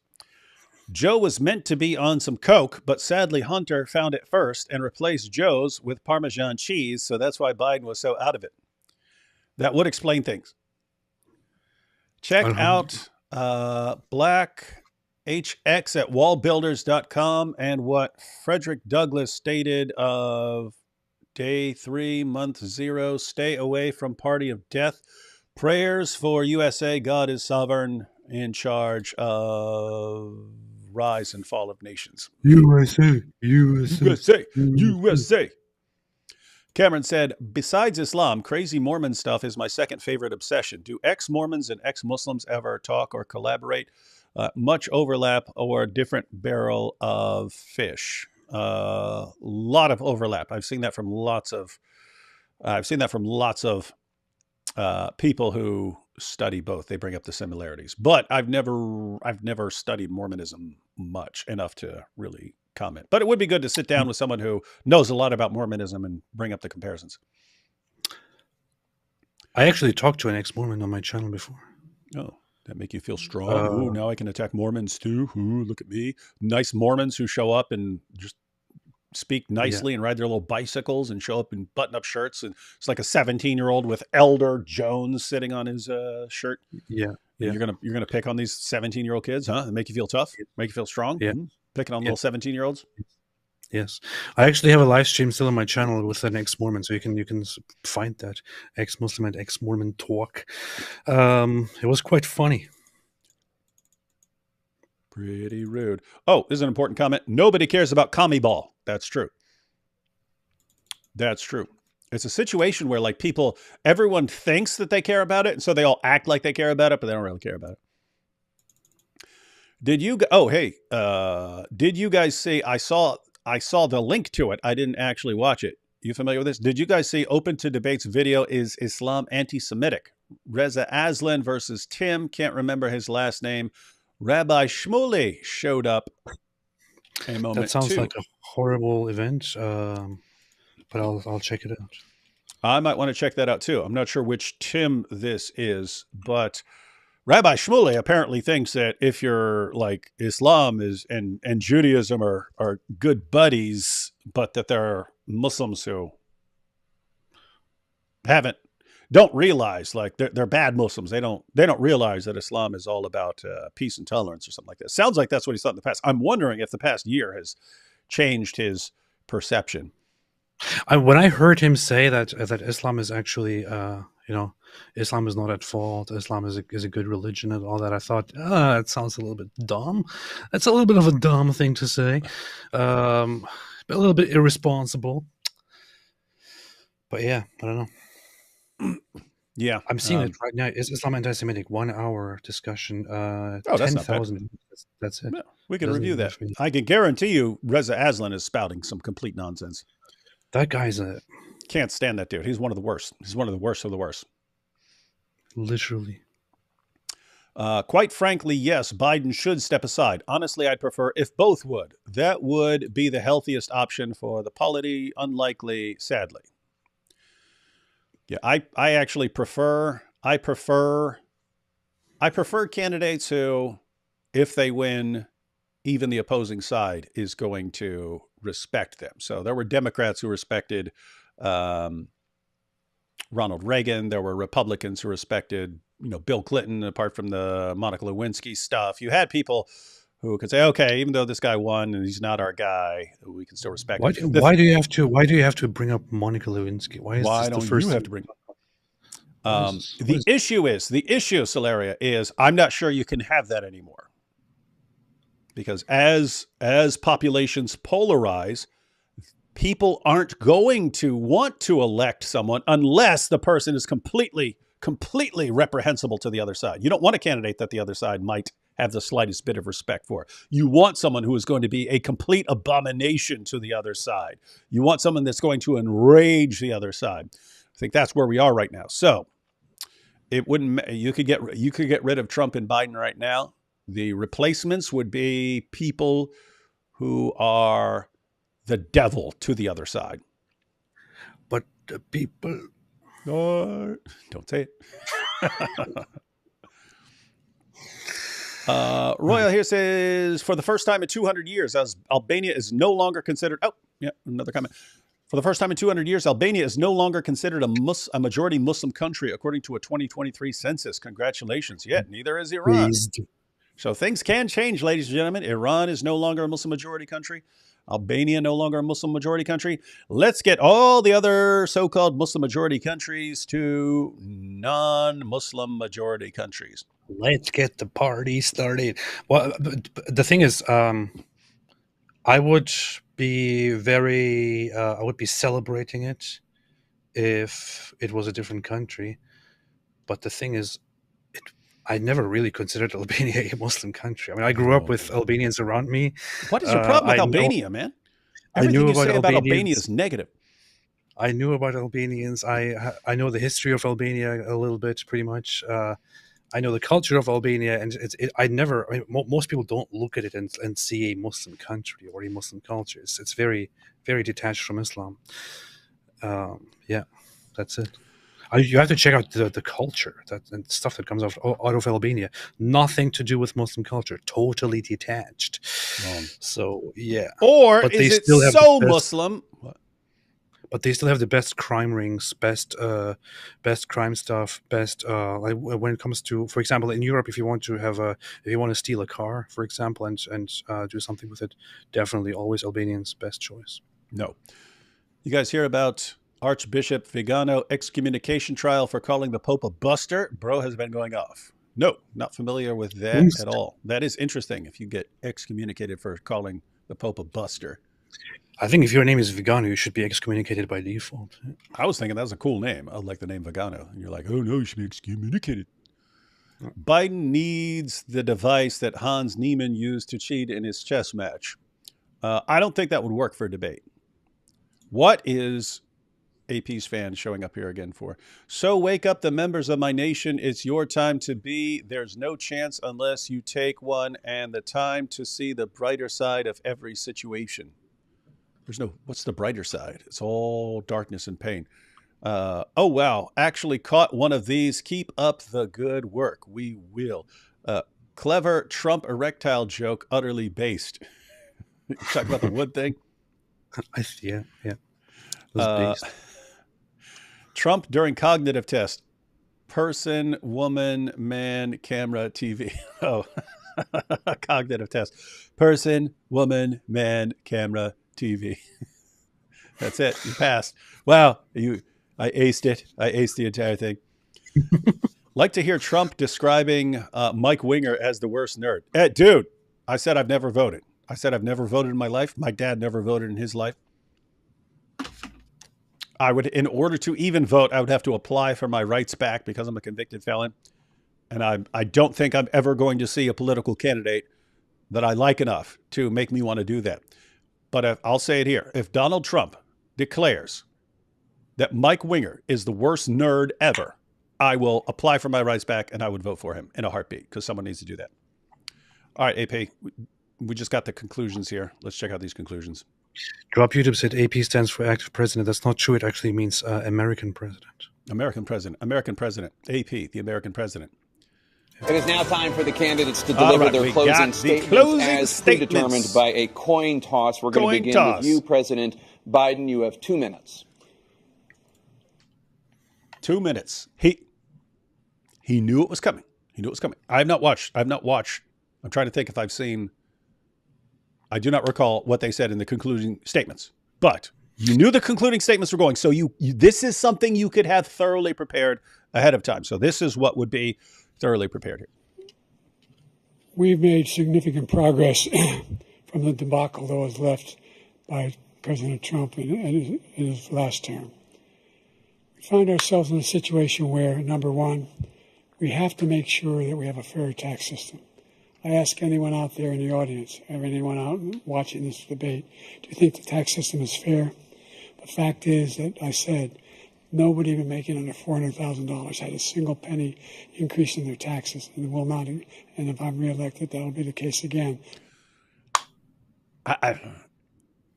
Yeah, I guess they're pointing this out because of the cold, but I keep wondering why is he whispering? Why is he whispering? Why is he whispering? But yeah, I mean, you should be spitting hot fire, but assuming that he actually had a cold, I get it. But this guy, what? I think we had better closing statements than they have. We did, and we just we're off the top of our head. He got to prepare. Yeah, has increased your taxes because of the deficit. Number one, he's increased inflation because of the debacle he left after the way he handled the pandemic.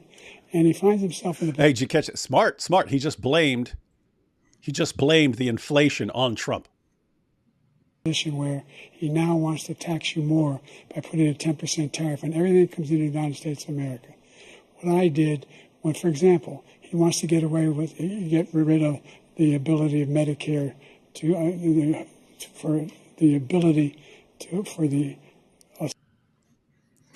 This is just good. This is not good to watch. Again, these are the prepared. You knew this was coming. This was prepared. This is prepared. This is sad. It's not something to really mock. It's just sad. I'm not going to. I think of my grandpa because I remember him being in that state, and I felt bad for him. The man that was this old man who accomplished so much. He was like he turned into a child, into a helpless little man, in the end of his. At the end of his life. And this is basically how I feel about Joe Biden right now. Why in the world is this guy still running for president?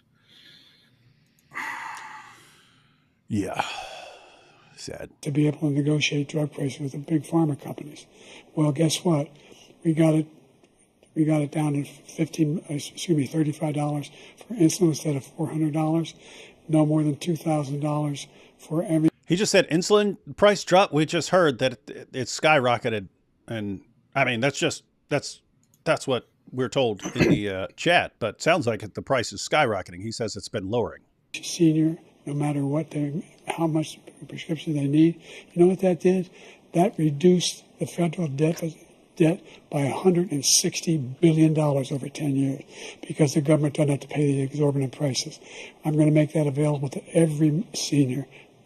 All along, it's happening now, and I have to say all this, and this will save $160 billion over 10 years. I'm like, guys, you guys deal in like trillions. You're talking like trillions. You run up the deficit. What is $160 billion? That's like what you guys spend on a weekend. Come on.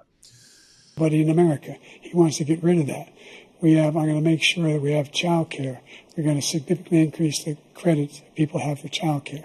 I'm going to make sure we do something about what we're doing on lead pipes and all the things that are... He's talking about lead pipes? ...problems for people across the country.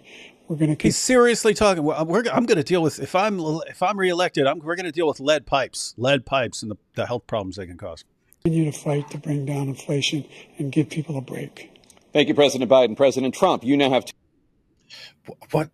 Okay, I didn't watch that beforehand. That is one of the weakest concluding statements I've ever seen for anything in my entire life. You can't even take anything away from this. It's just it's what?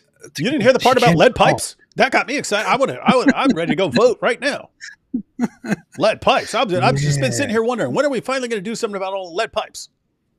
I wonder if people who actually support Joe Biden watched this live and really cringed at this and couldn't take it anymore. What's the reaction? I don't know. Because it's painful, very painful. It's pretty painful. Now let's see how Trump does. I was about to say I suspect he's going to do better, but there's no way he doesn't do better than what we just saw. Minutes for your closing statement. Like so many politicians, this man is just a complainer. He said, we want to do this, we want to do that, we want to get rid of this tax, that tax. But he doesn't do anything. All he does is make our country unsafe by allowing millions and millions of people to pour in. Our military doesn't respect him. We look like fools in Afghanistan. We didn't stop Israel. It was such a horrible thing that would have never happened. It should have never happened. Iran was broke. Anybody that did business with Iran, including China, they couldn't do business with the United States. They all passed. Iran was broke. They had no money for Hamas or Hezbollah, for terror, no money whatsoever. Again, Ukraine should have never happened. He talks about all the stuff, but he didn't do it. For 3.5 years, we're living in hell. We have the Palestinians. For 3.5 years, we're living in hell. Look at around you at this hellscape. And we have everybody else rioting all over the place. You talk about Charlottesville. This is 100 times Charlottesville, 1,000 times. The whole country is exploding because of you, because they don't respect you, and they have to respect their president, and they don't respect you throughout the world. What we did was incredible. What is he saying is worse than in Charlottesville? What is he specifically referring to? People. I'm guessing is he talking about the Palestinian protest, or? If so, he's probably right. But that is. I would say a lot of those protests are worse. Yes. Yeah. If so, that's rebuilt the. That's. I mean, I will say that he exaggerates and misrepresents things a lot. But if he actually means that the whole pro-Palestine protests are worse than Charlottesville, I think he's probably right on that. Yeah, I have to say, no. I mean, how many people after Charlottesville are like, yeah, let's be more racist or something like that? You do have a big uptick in anti-Semitism after the college campus thing. So I would be more concerned about that. Yeah. Largest tax cut in history, the largest regulation cut in history. The reason he's got jobs is because I cut the regulations that gave jobs, but he's putting a lot of those regulations back on. All of the things that we've done, nobody's never seen anything like, even from a medical standpoint, right to try, where we can try space-age materials instead of going to Asia or going to Europe and trying to get when you're terminally ill. Now you can go and you can get something. You sign a document. They've been trying to get it for 42 years. But you know what we did for the military was incredible. Choice for our soldiers, where our soldiers, instead of waiting for 3 months to see a doctor, can go out and get themselves fixed up and readied up and take care of themselves, and they're living. And that's why I had the highest approval rating in the history of the VA. So all of these things, we're in a failing nation, but it's not going to be failing anymore. We're going to make it great again. Not going to be failing anymore. We're going to make it great again. Yeah, that's a lot of talk there. Yeah, that was a lot of talk. And if it was, I mean, I don't know. If Biden hadn't done so terribly, the situation might have been different. But the Biden administration is just it's so bad. It's absolutely bad. It's like, you know, when Trump went against Joe Biden, when it was Trump versus Joe Biden, lots of people were actually sick and tired of how things were when Donald Trump was president, and that is probably also very much influenced by the whole COVID environment, which nobody enjoyed. But then Joe Biden comes in, and this administration is just so ridiculous. So absolutely ridiculous. And to me personally, what recently things have been bothering me on the whole front of Kamala making talking about Islamophobia and denouncing Islamophobia and all that. And I'm just thinking to myself, you know, everybody has their concerns, right? Everybody has their concerns in politics and in the nation and in international matters. To me, it seems very, very wrong to actually vote for and support a party and people who think there is a big Islamophobia problem and we have to stand against Islamophobia. We have to take a stance against Islamophobia. If you want to look at actual hate crimes, you know, hate crimes, crimes based on hate, and the target of the victims, Jews are significantly ahead in terms of being the targets of hate crimes. Muslims are nowhere near. And we are talking about Islamophobia, and they're letting all of these ridiculous developments happen that we have been seeing since October 7, and actually still talking about Islamophobia. This is one of those things that I care about. I just think it would be ridiculous for me to actually go and support these guys.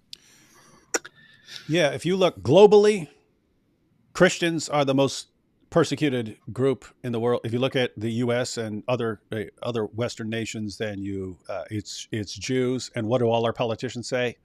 Islamophobia is the problem. That's what we need to be targeting. Islamophobia. It's freaking nuts. Totally nuts.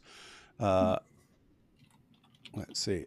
Meanwhile, in Montenegro, wait, is that making fun of AP talking about Albania all day? Montenegro.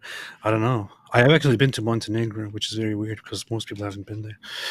No, yeah. Most people who are on the world don't go there, but it's a very weird place.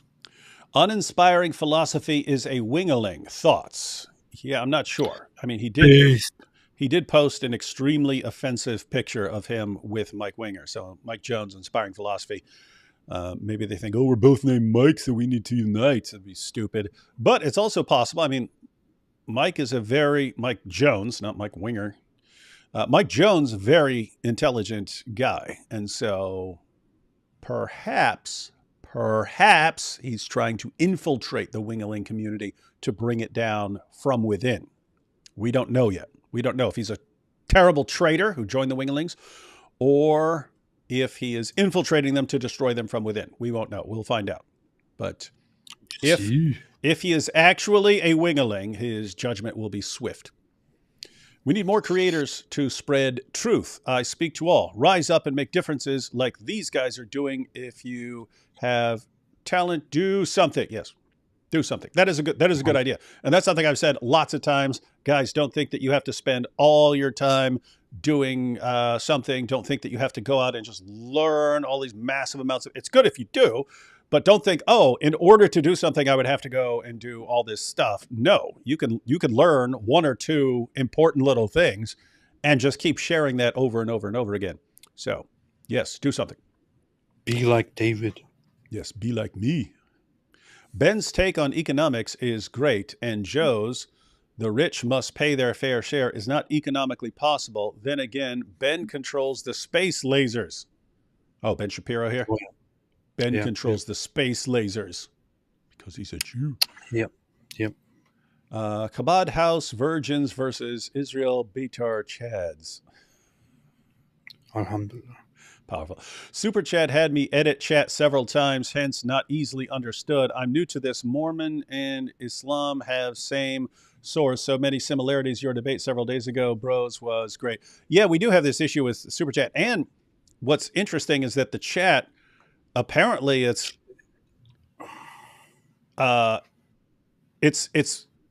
connected to the person. In other words, the AI is picking up on stuff on you, because I've had times before where it will not let me post a word in a chat, but then I'll see other people posting the same word. So apparently it is modified and specific to the person. And talk about criminals. He tries to thwart the Supreme Court with his student loan forgiveness. There is no more obvious politician buying voters. I would agree that is an attempt to buy young voters. Live life, breathe air. I know somehow we're going to get there. These things happen all the time, and it's all real. I'm telling you just how I feel. Spoken like a true AP fan. By the way, the match ended with Brazil 4 and yeah. Well, I know Germany already had 7, so.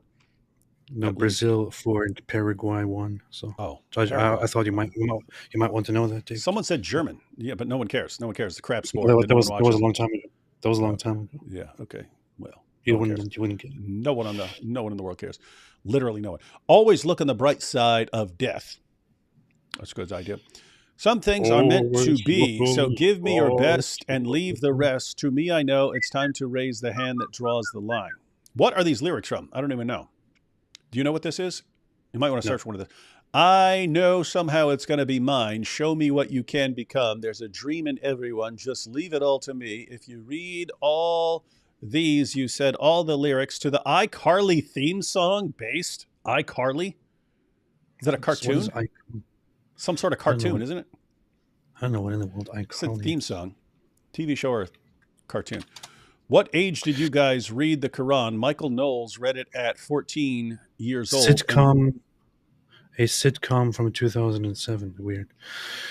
What What age did you guys read What the age Quran? did you guys read the Quran? Michael Knowles read it at 14 years old and debunked this TikToker that the Quran is not violent, and Knowles knows what's up. Michael Knowles? What? We might need to review that. We might need to find that. Michael Knowles. Really? I didn't read, just so everyone knows, I didn't read the Quran like cover to cover until I was in my 30s. I read lots of parts of it before then, but I was somewhere in my 30s. I was like, oh, okay, I've never actually just read the Quran straight through. So I read it straight through. It was the worst experience of my life. Guys, I spent years in prison, and reading the Quran was worse.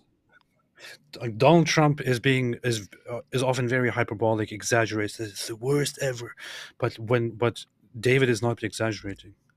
I'm not. It's the worst thing ever. It's worst. It's the worst. We do need to.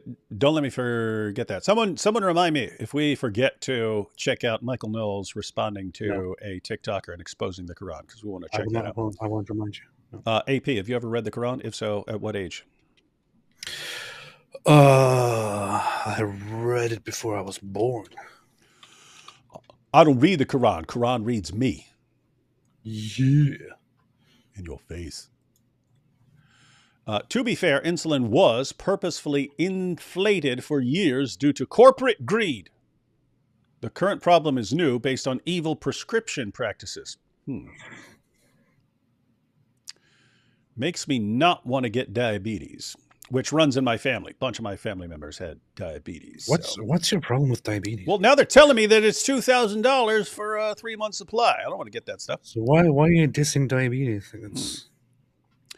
It's dark but hilarious South Park end of obesity. It mocks the U.S. healthcare system and is about, Zempic, and the poor people take it. Oh, Lizzo. That must be a recent thing, because the Ozempic thing took off like within the past couple of years, right? Didn't that become a big thing? So that must be a recent South Park episode. Alhamdulillah. All right, AP, one last clip. Really? There's more? There's a last clip that's just the short fact check thing on who lied deliberately throughout the debate. And the claim is that they both said a bunch of completely false things. So we'll check this out, and then we're out of here, ladies and gentlemen. We're out of here. But we did have the entire debate. We watched probably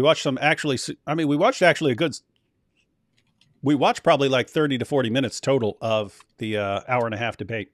And anyway, Here is the takeaway fact check, in case you want to know who you're going to trust. Our fact checker, Daniel Dale, joins us now. So, Daniel. Hang on. I recall. Did I transfer this file? Hang on. I have a cropped version. What channel is this? What is this? Biden, Trump. That was the original video. I have a cropped version where we're off to the side. Okay, here we go. Our fact checker, Daniel Dale, joins us now. So, Daniel, what stands out to you? What stood out was the staggering number of false claims from former President Trump. On first count, Aaron, I counted at least 30 false claims. Now, President Biden also made false claims, at least 9 false or misleading statements on first count. I'll give you some of them. He said he's the only president in a while. Okay, so he said 30 false claims from Trump, and what did he say, 9 for Biden? Let's see what they are. At least 9 false or misleading statements on first count. I'll give you some of them. He said he's the only president in a while who didn't have any troops dying anywhere in the world. Troops have, of course, died on his watch. He said he's put in a $15 per shot cap on insulin and Medicare. It's a $35 a month. $15 per shot cap on insulin and Medicare. Okay, so I guess people are saying that the price is massively higher than that, are talking about not in Medicare? Yeah, I don't know the details. Cap. He said it's a $200 cap on overall drug spending in Medicare. It's $2,000 a year. He said the border now has fewer crossings than when Trump was in office. That's generally not true. He said, or at least strongly suggested, unemployment was at 15% when he took office. It was actually 6.4. He said Trump wants to get rid of Social Security. Trump doesn't. He said billionaires pay 8.2% in taxes. It's much higher. He said Trump told Americans to inject bleach amid COVID. We know Trump made foolish comments about scientists studying disinfectant injection election, but didn't frame it as advice to people. And Biden said the Border Patrol endorsed him. No, its union supported the border bill he'd supported, never endorsed him himself. In fairness, the president did appear to clarify that one.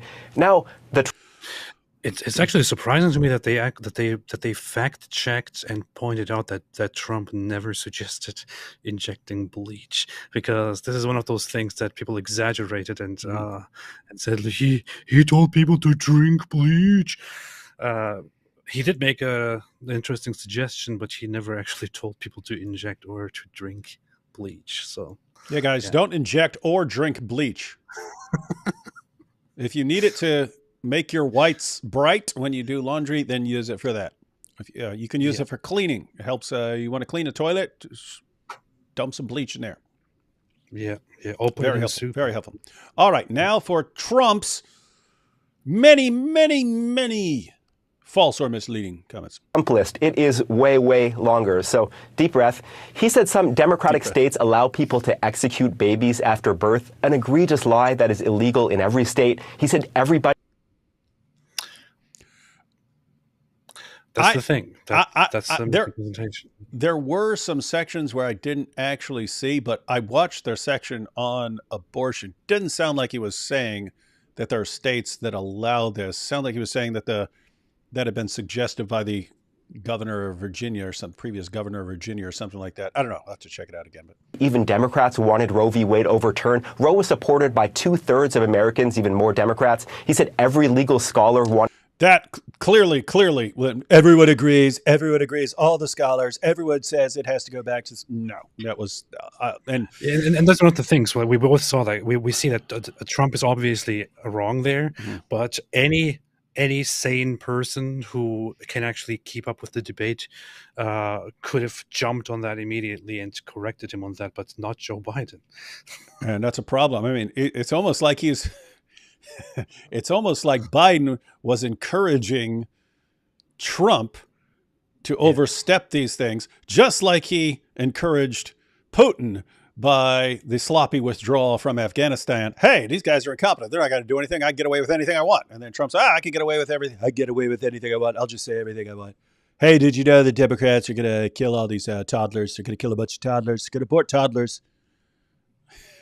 Roe overturn, abortion returned to the states. Legal scholars have told me directly this is not true. He said the U.S. currently has the biggest budget deficit ever. No, that happened under Trump in 2020. He said the U.S. currently has a record trade deficit with China. That also happened under Trump in 2018. He said Biden personally gets a lot of money from China. Zero evidence of this. He said there were no terror attacks during his presidency. In fact, there were multiple attacks. He said Iran didn't fund Hamas, Hezbollah, other terror groups under his presidency. Iran, in fact, did. He said Biden wants to quadruple people's taxes. That is pure fiction. He said the U.S. has quadruple taxes. That would be over 100%.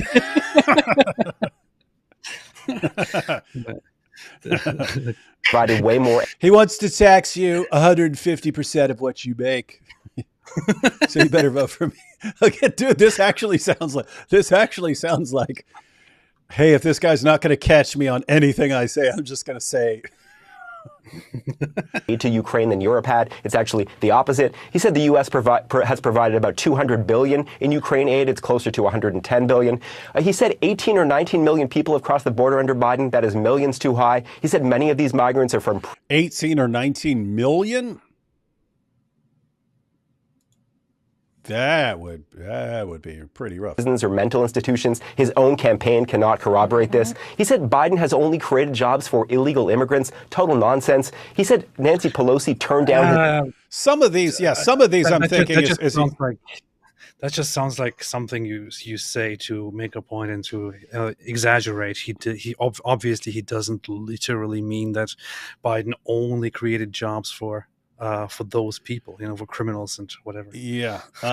There's some of the times the exaggeration would be taken seriously and it's factually wrong. Like saying, all the political scholars agree with me. No, they don't. No, they don't. Everyone agrees. No, they didn't. They did not agree. So don't take that seriously.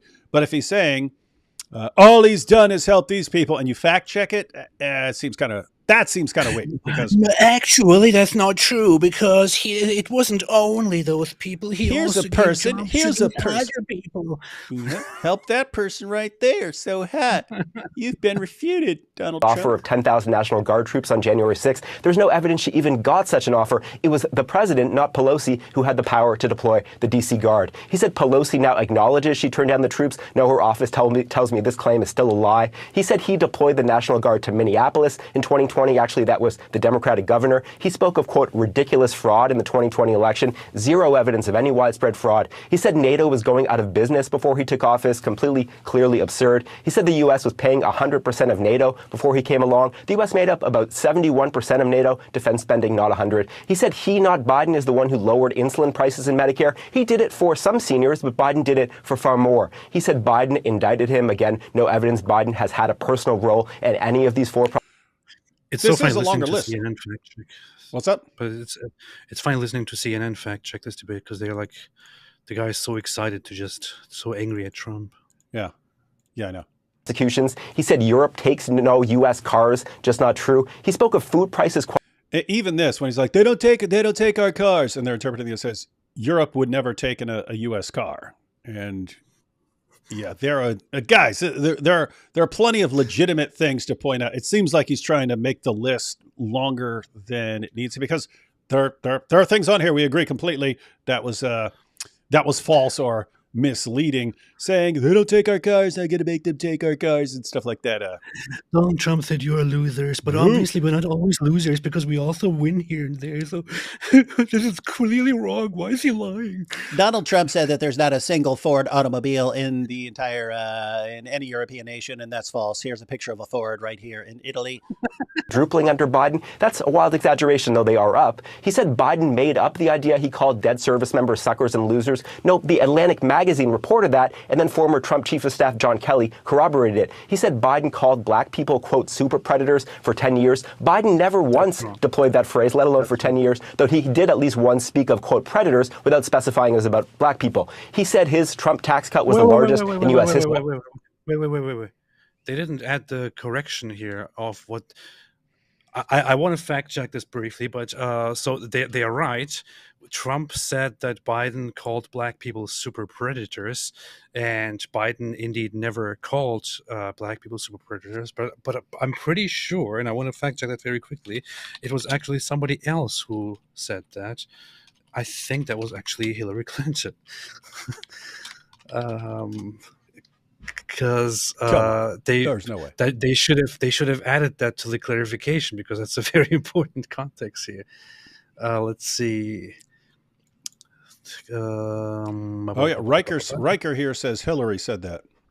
Yeah, Hillary Clinton, not Joe Biden, used the term super predator in the 1990s. This is what Reuters posted as well. So.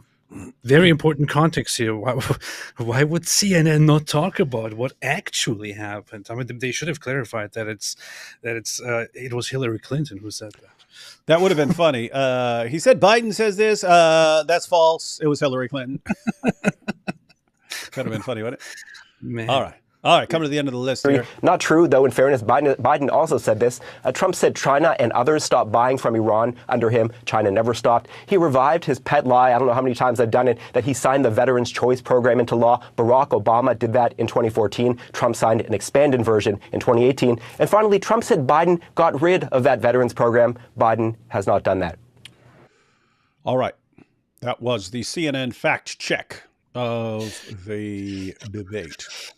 Very, very reliable. I'm glad they fact checked all of it. Yeah, that's good. That's good. Now we all know. Now we all know the truth, ladies and gentlemen. I'm so happy that CNN fact checked this. Now I'm much more better informed. Now we know. Now we all know who to go out and vote for as the next leader of the United States of America. Obviously, Joe Biden only said 9 things that were totally false, whereas Donald Trump said 30 things that were false, such as that nobody is buying our cars. This shows that I'm going to vote for Joe Biden. Yeah. Here's the thing. So some of the things on the Trump list we would look at and say, okay, you're taking that a little too literally, what he was saying there. That may have been the case. That may, if I were to take a closer look at the Biden list, there may have been things on that list where I'm like, oh, come on, you can't take that seriously or something like that. Or okay, maybe he just blurted it out and was thinking ahead and misspoke here or something like that. Here's what you're dealing with. Take the list as is. So like 9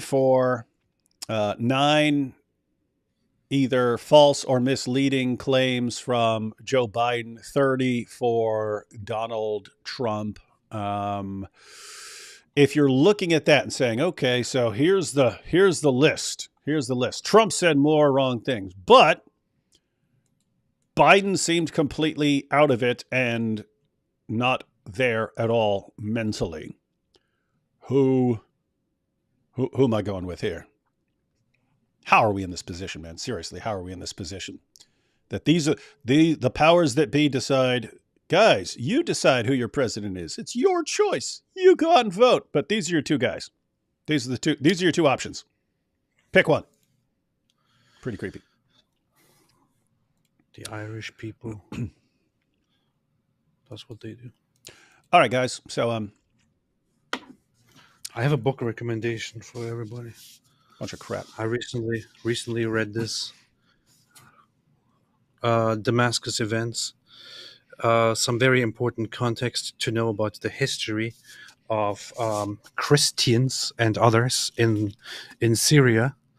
This is specifically talking about the 1860 massacre that happened around Damascus. What happened is initially there was a fight between the Druze community and the Maronite Christian community that were actually getting along very well for a long time, but there was a dispute that started where the Druze and the Christians started fighting and killing each other.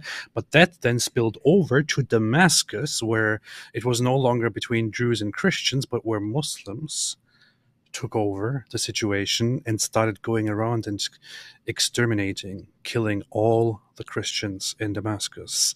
False. Wherever they see a Christian, they go and kill them and rape and rob and take their things. Between 5,000 or 10,000 were killed. Christians were killed. Lots of people haven't heard of this. Lots of Christians are not aware of this. And lots of people just trust the narrative that in the Middle East, everything was totally cool with the Muslims. It's not true. Would always recommend Damascus Events. It's a good read. Completely irrelevant book recommendation. And I have to say, frankly, kind of nerdy. You're starting to sound like a wingling there. Anyway. And pretty Islamophobic as well. Yeah. Anyway, I did want to point out, because I titled this What Everyone Missed in the Biden-Trump Debate, and I said that I wanted to talk about something that gets missed. This is true for any debate. Guys, you have to look at the big picture, what's actually going on here, because if you don't, then you're still embedded in a system that's destroying itself. I'll go ahead and point out here. So, politicians, manipulators, but politicians in general. This is the downside. Politicians want you to have what's called an external locus of control. An external locus of control. The locus of control. Yeah, what the locus of control is, it's internal or external. What this means is, where do you personally place primary responsibility for whatever your situation is in life, whatever the situation is in your country, whatever. Is it, but your life, your situation, your economic situation, your financial situation, your family situation, and so on.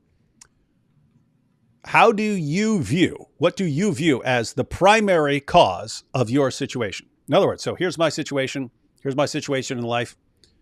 Who's primarily responsible for my situation in life? Is that external to me or internal? Am I primarily responsible for my situation in life, or is my situation in life primarily the result of factors that are external to me? Which is, now, in reality, it's a combination. It's a combination of things you do and things that happen to you from outside. So in reality, it's a combination. But where does the primary responsibility lie? Is it me? Hey, hold on. What? Hold up. Check the latest super chat. What's that? Is that freaking Winger? Hang on. It is him, yeah. David Wood likes to post Star Trek fan art. I have proof. Nerd. What is this? That better not be the real Mike Winger, because I told him not to show his stupid face around here. He's talking. It is the real Mike Winger. I just checked. Oh my goodness. I'll show you what he's talking about. I'll show you what he's talking about. And this is going to be complete humiliation for him and possibly the end of his career. The end of his career. Because I keep telling everyone he's a total Star Trek nerd. No one believes me. No one believes me. And I will actually pull it up. Get ready for this. Everyone get ready to have your minds blown. Get ready to have your minds blown.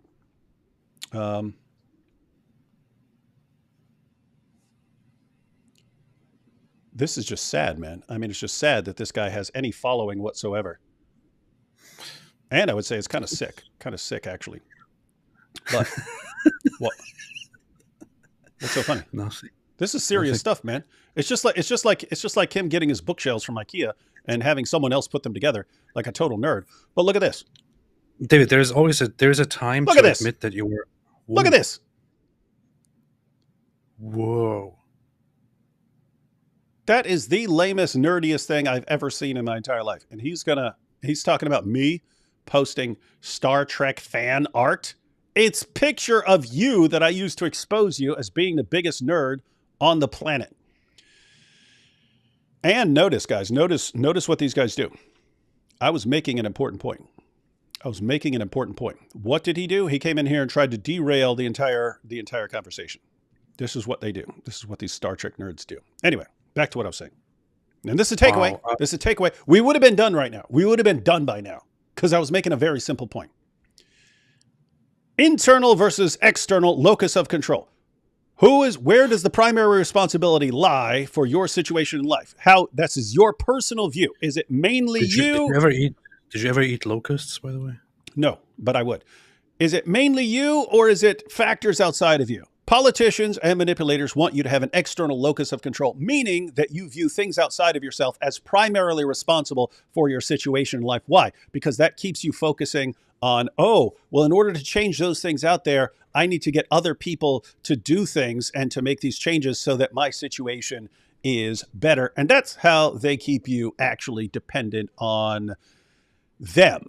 And and what they want to do is anything good in your life, they want you to view them as the source of that, their party. And anything bad in your life, they want that to be the fault of their political opponents. And so if they manage to convince you their party is the source of good in your life and the other party is the source of bad in your life, then you become part of their group. And as we've discussed, we mentioned it briefly earlier, but I've mentioned it lots of times. The situation that you used to have is it was kind of healthy. You can have a kind of progressive force in society and a conservative force in society. I'm not talking about progressives and conservatives. Those mean different things right now. I'm talking about it's good to conserve the things that are good and to make progress as well. So a progressive force and a conservative force and so on. And so those two forces in a healthy society work together and make the society better because you preserve the things that work, you make changes where necessary and so on. And what happens when things polarize, when things start to polarize, once you've defined your group as not the good of everything, but the opponent of that group, the enemy of that group over there, what happens is you don't need to do anything anymore because the groups will go farther and farther apart. Once you've defined your group as the enemy of that group and ultimately hostile towards that group, these things will push themselves further and further apart until you no longer want a leader who's good for everyone. You want a leader who's going to be the champion of your group and who's going to be the ultimate enemy of that other group. We're right in the middle of that. And I'm putting all this out, ladies and gentlemen. That's true. Because unless people become what are called hard targets, learn how to not be manipulated, you guys are doomed. You're just going to get farther and farther apart. You're going to get farther and farther apart. You're going to elect increasingly radical or completely incompetent leaders. And it's just going to go back and forth until everything is destroyed. In other words, what I'm saying is this: when you look and you're going, seriously, Biden and Trump, how are these the options? That's because you have a population that has been over generations duped into being completely incapable of thinking any other way. And you're kind of stuck in this. You're kind of stuck until enough people break out of that. Until enough people break out of that mentality and that system, you are all kinds of screwed. And it doesn't matter who wins the next election or the election after that or election after that. You're going to keep getting further and further and further apart from everyone else until inevitably the entire system breaks down and everyone destroys each other. This is true, and this is why we have to keep talking about the locusts controlling the world and taking over in the end. And this is a very important topic. I hope everyone is paying attention. Here's a really, really, really, really, really bad situation, but use it to actually pay. Just so everyone knows, by the way, you are much healthier psychologically if you have an internal locus of control. Even if there's all sorts of bad things that have happened to you in life, you're way better off if you think that I am primarily responsible for how things turn out in my life. Because then when something goes wrong, it's, oh, what do I do? What do I do to fix this situation in life? If you're just the helpless victim of everything else that happens, all you ever do is, oh, will you change this for me, Mr. Politician? Will you change this for me? And that's what they use to keep you undyingly loyal to their group. And what happens is once you become significantly polarized, they can actually define your group. They can define your group and what someone in your group does. AP, did you know this? The primary factor in decisions that people do, like voting and so on, is not even their self-interest. It's not, hey, what will help me most? It's what would someone in my group do? This is weird stuff, right? In other words, when a Muslim or a Christian or something like that, or a communist or whoever goes to a voting booth or makes a decision, the biggest factor is, what does someone in my group do? What does someone in my group do? How would someone in my group, whatever group that may be, how would someone in my group vote? That's the biggest factor in the decisions like this that they make.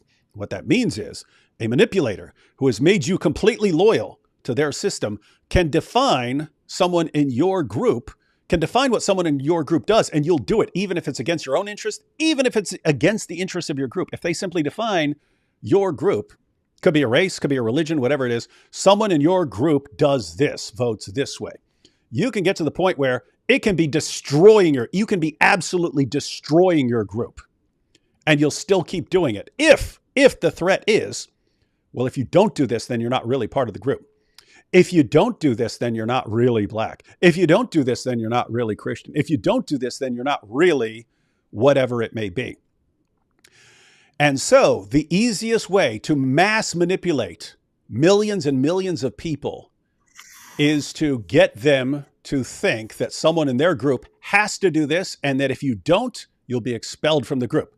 And so this goes back to the polarization. Once various groups are polarized, let's say, the reason they will become more polarized is, think, if you have a group everyone here in here is part of your group, but you've defined your group as being against the other group over there. Then within that group, you have people who are closer to the enemy and people who are further away. People will eventually start climbing over each other to be further and further away from the group to demonstrate their loyalty to the group. They show they're more against this group. And that's why a politician is not going to be acceptable if he's a little too friendly with the other side. And the result is, just by this will just happen. These two groups will push each other further and further away until you have absolutely nothing in common, hate the sight of each other, and how do you even have a society? So the point is, ladies and gentlemen, your society, your civilization is being destroyed before your eyes. All the stuff we watch, this political contest or this election, these are all symptoms of something much greater that is going on right now. And if you do not figure out a way to fix it, again, it doesn't matter. It doesn't matter who you pick. You may win. Your guy may win an election. Your guy may lose an election. You are absolutely doomed unless you get the heck out of this. What are you pointing at? Yeah, there is a sickness out there. No, it is true. Some people are not really listening, and they're making jokes, and making faces and things like that. But this is a very serious topic that David is actually talking about, where people are pushed as a result of the desire to be right and to control, especially because of the influence of the locusts who are trying to take over and control society. They are pushed into this direction of having to choose between one side and the other. And I have to say one thing and one thing only. If the choice is between Donald Trump and Joe Biden, I will say goodbye then. This is powerful political commentary from AP. All right, we got these last couple of short super chats. AP, I sent you a meme on X that is you doing brain rot Riz. He said he sent you one. He said he sent you one. I'll check it out. Marky says, D-Wood, my respect to you for saying good words about the bravery of Ukrainians. Always interesting to listen to your analysis on different topics. Yeah, that was. I mean, when the civil war in Afghanistan broke out, it was okay. The Afghanis, who are not Taliban, are not going to put up much of a fight. When Putin invaded Ukraine, it was okay. This is going to be a bloodbath because the Ukrainians will fight. They are fighters. They are fighters, and they will fight to the death. So. The difference is I really thought the Russians were so powerful that even though the Ukrainians were going to fight, the Russians were still just going to win, and fairly quickly. And so, yeah, perspective on the Russian government and military is like, oh, they're not nearly as powerful as I thought. And perspective on Ukrainians, whoa, those guys are even tougher than I thought. That's the thing.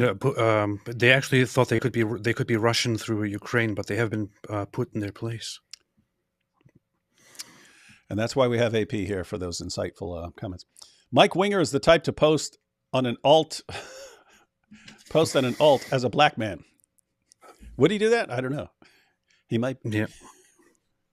I don't know. He might. I'm thinking if he were going to have an alternate account, it would have to be a Star Trek character, right? Yeah. What's this? AP, I sent you pictures on X. Why is everyone sending AP pictures on X and then telling me about all the pictures they're sending? Everybody is sending me these things as if I have endless time to collect people's inappropriate photos. I don't want to do it. No one wants to see the creepy pictures you guys send him from Goat Hub. Yeah. I need to stop watching before I get the newest COVID that originated from Mike Winger. It makes you a complete nerd. Look at the AP. Look, AP caught it. Yeah, as soon as Mike Winger showed up, AP turned into a total nerd. Is it coincidence? Mm-hmm. Coincidence? No. And finally, the Alaskan ain't gonna vote for no dementia patient, hair sniffer, corrupt politician. Ain't gonna vote for no dementia. Oh, this is the song. Ain't gonna vote for no dementia patient, hair sniffer, corrupt politician. Ain't gonna vote for no dementia patient. Biden's not for me. That's good, but let's not make fun of the dementia, except to those people around him who keep propping him up. But dementia, if we live long enough, we'd all be dementia. It truly would be a gerontocracy if we all gave up and gave ourselves over to the rule of the old people. Mm-hmm. Indeed. Creepy stuff. All right, ladies and gentlemen, as far as I know, we'll be back on AP's channel tomorrow for some dope stuff. Dope stuff. And then, Lord willing, things can always change, but Lord willing, the plan is to check out Ahmadi Islam on my channel on Sunday. So thanks for joining in. Let us know if you're interested. Let us know if you're interested in any sort of political discussions, because I'm not terribly interested in what's going on. Never have been. Don't think I ever will be, except I am interested in how people fall for stuff. I am interested in that. So if you guys want to discuss this stuff, I can. And then AP, of course, is super interested in politics because he wants his German party to take over eventually. Well, I do think it would be pragmatically seen and practically approached. I think it's quite obvious that the whole two-party system, voting between two parties, does not work. So the solution would obviously be to abolish the voting system entirely and to put one leader in this place who would then be the sole ruler in this country to make things right. And of course, the only person coming to mind who would be a good person who would dictate the law and would be the dictator, not to be confused with dictators, would be, of course, Joe Biden. Oh, I thought you were about to say Nick Fuentes. Oh, no. Talk about the one person who would be. Yeah, okay. I totally thought you were going to say Nick Fuentes. No, I want a gerontocratic dictatorship. We do need. That's what we need. That's what we need. Wait, what's this? Make America Akbar again. That's good. That's greater. That's greater. All right, everyone. Yeah. Let us know. Let us know what you think, what you want us to discuss on these shows. Again, when I just said not terribly interested in politics, what I mean is I view that as symptomatic of deeper problems in society. And so I'm concerned about the problems in society more than the symptoms of them. But you can always discuss things and then discuss the deeper issues. But let us know what you want us to talk about, and we will catch you all next time. If we can. Everyone be sure to make fun of Mike Winger whenever possible. Inshallah.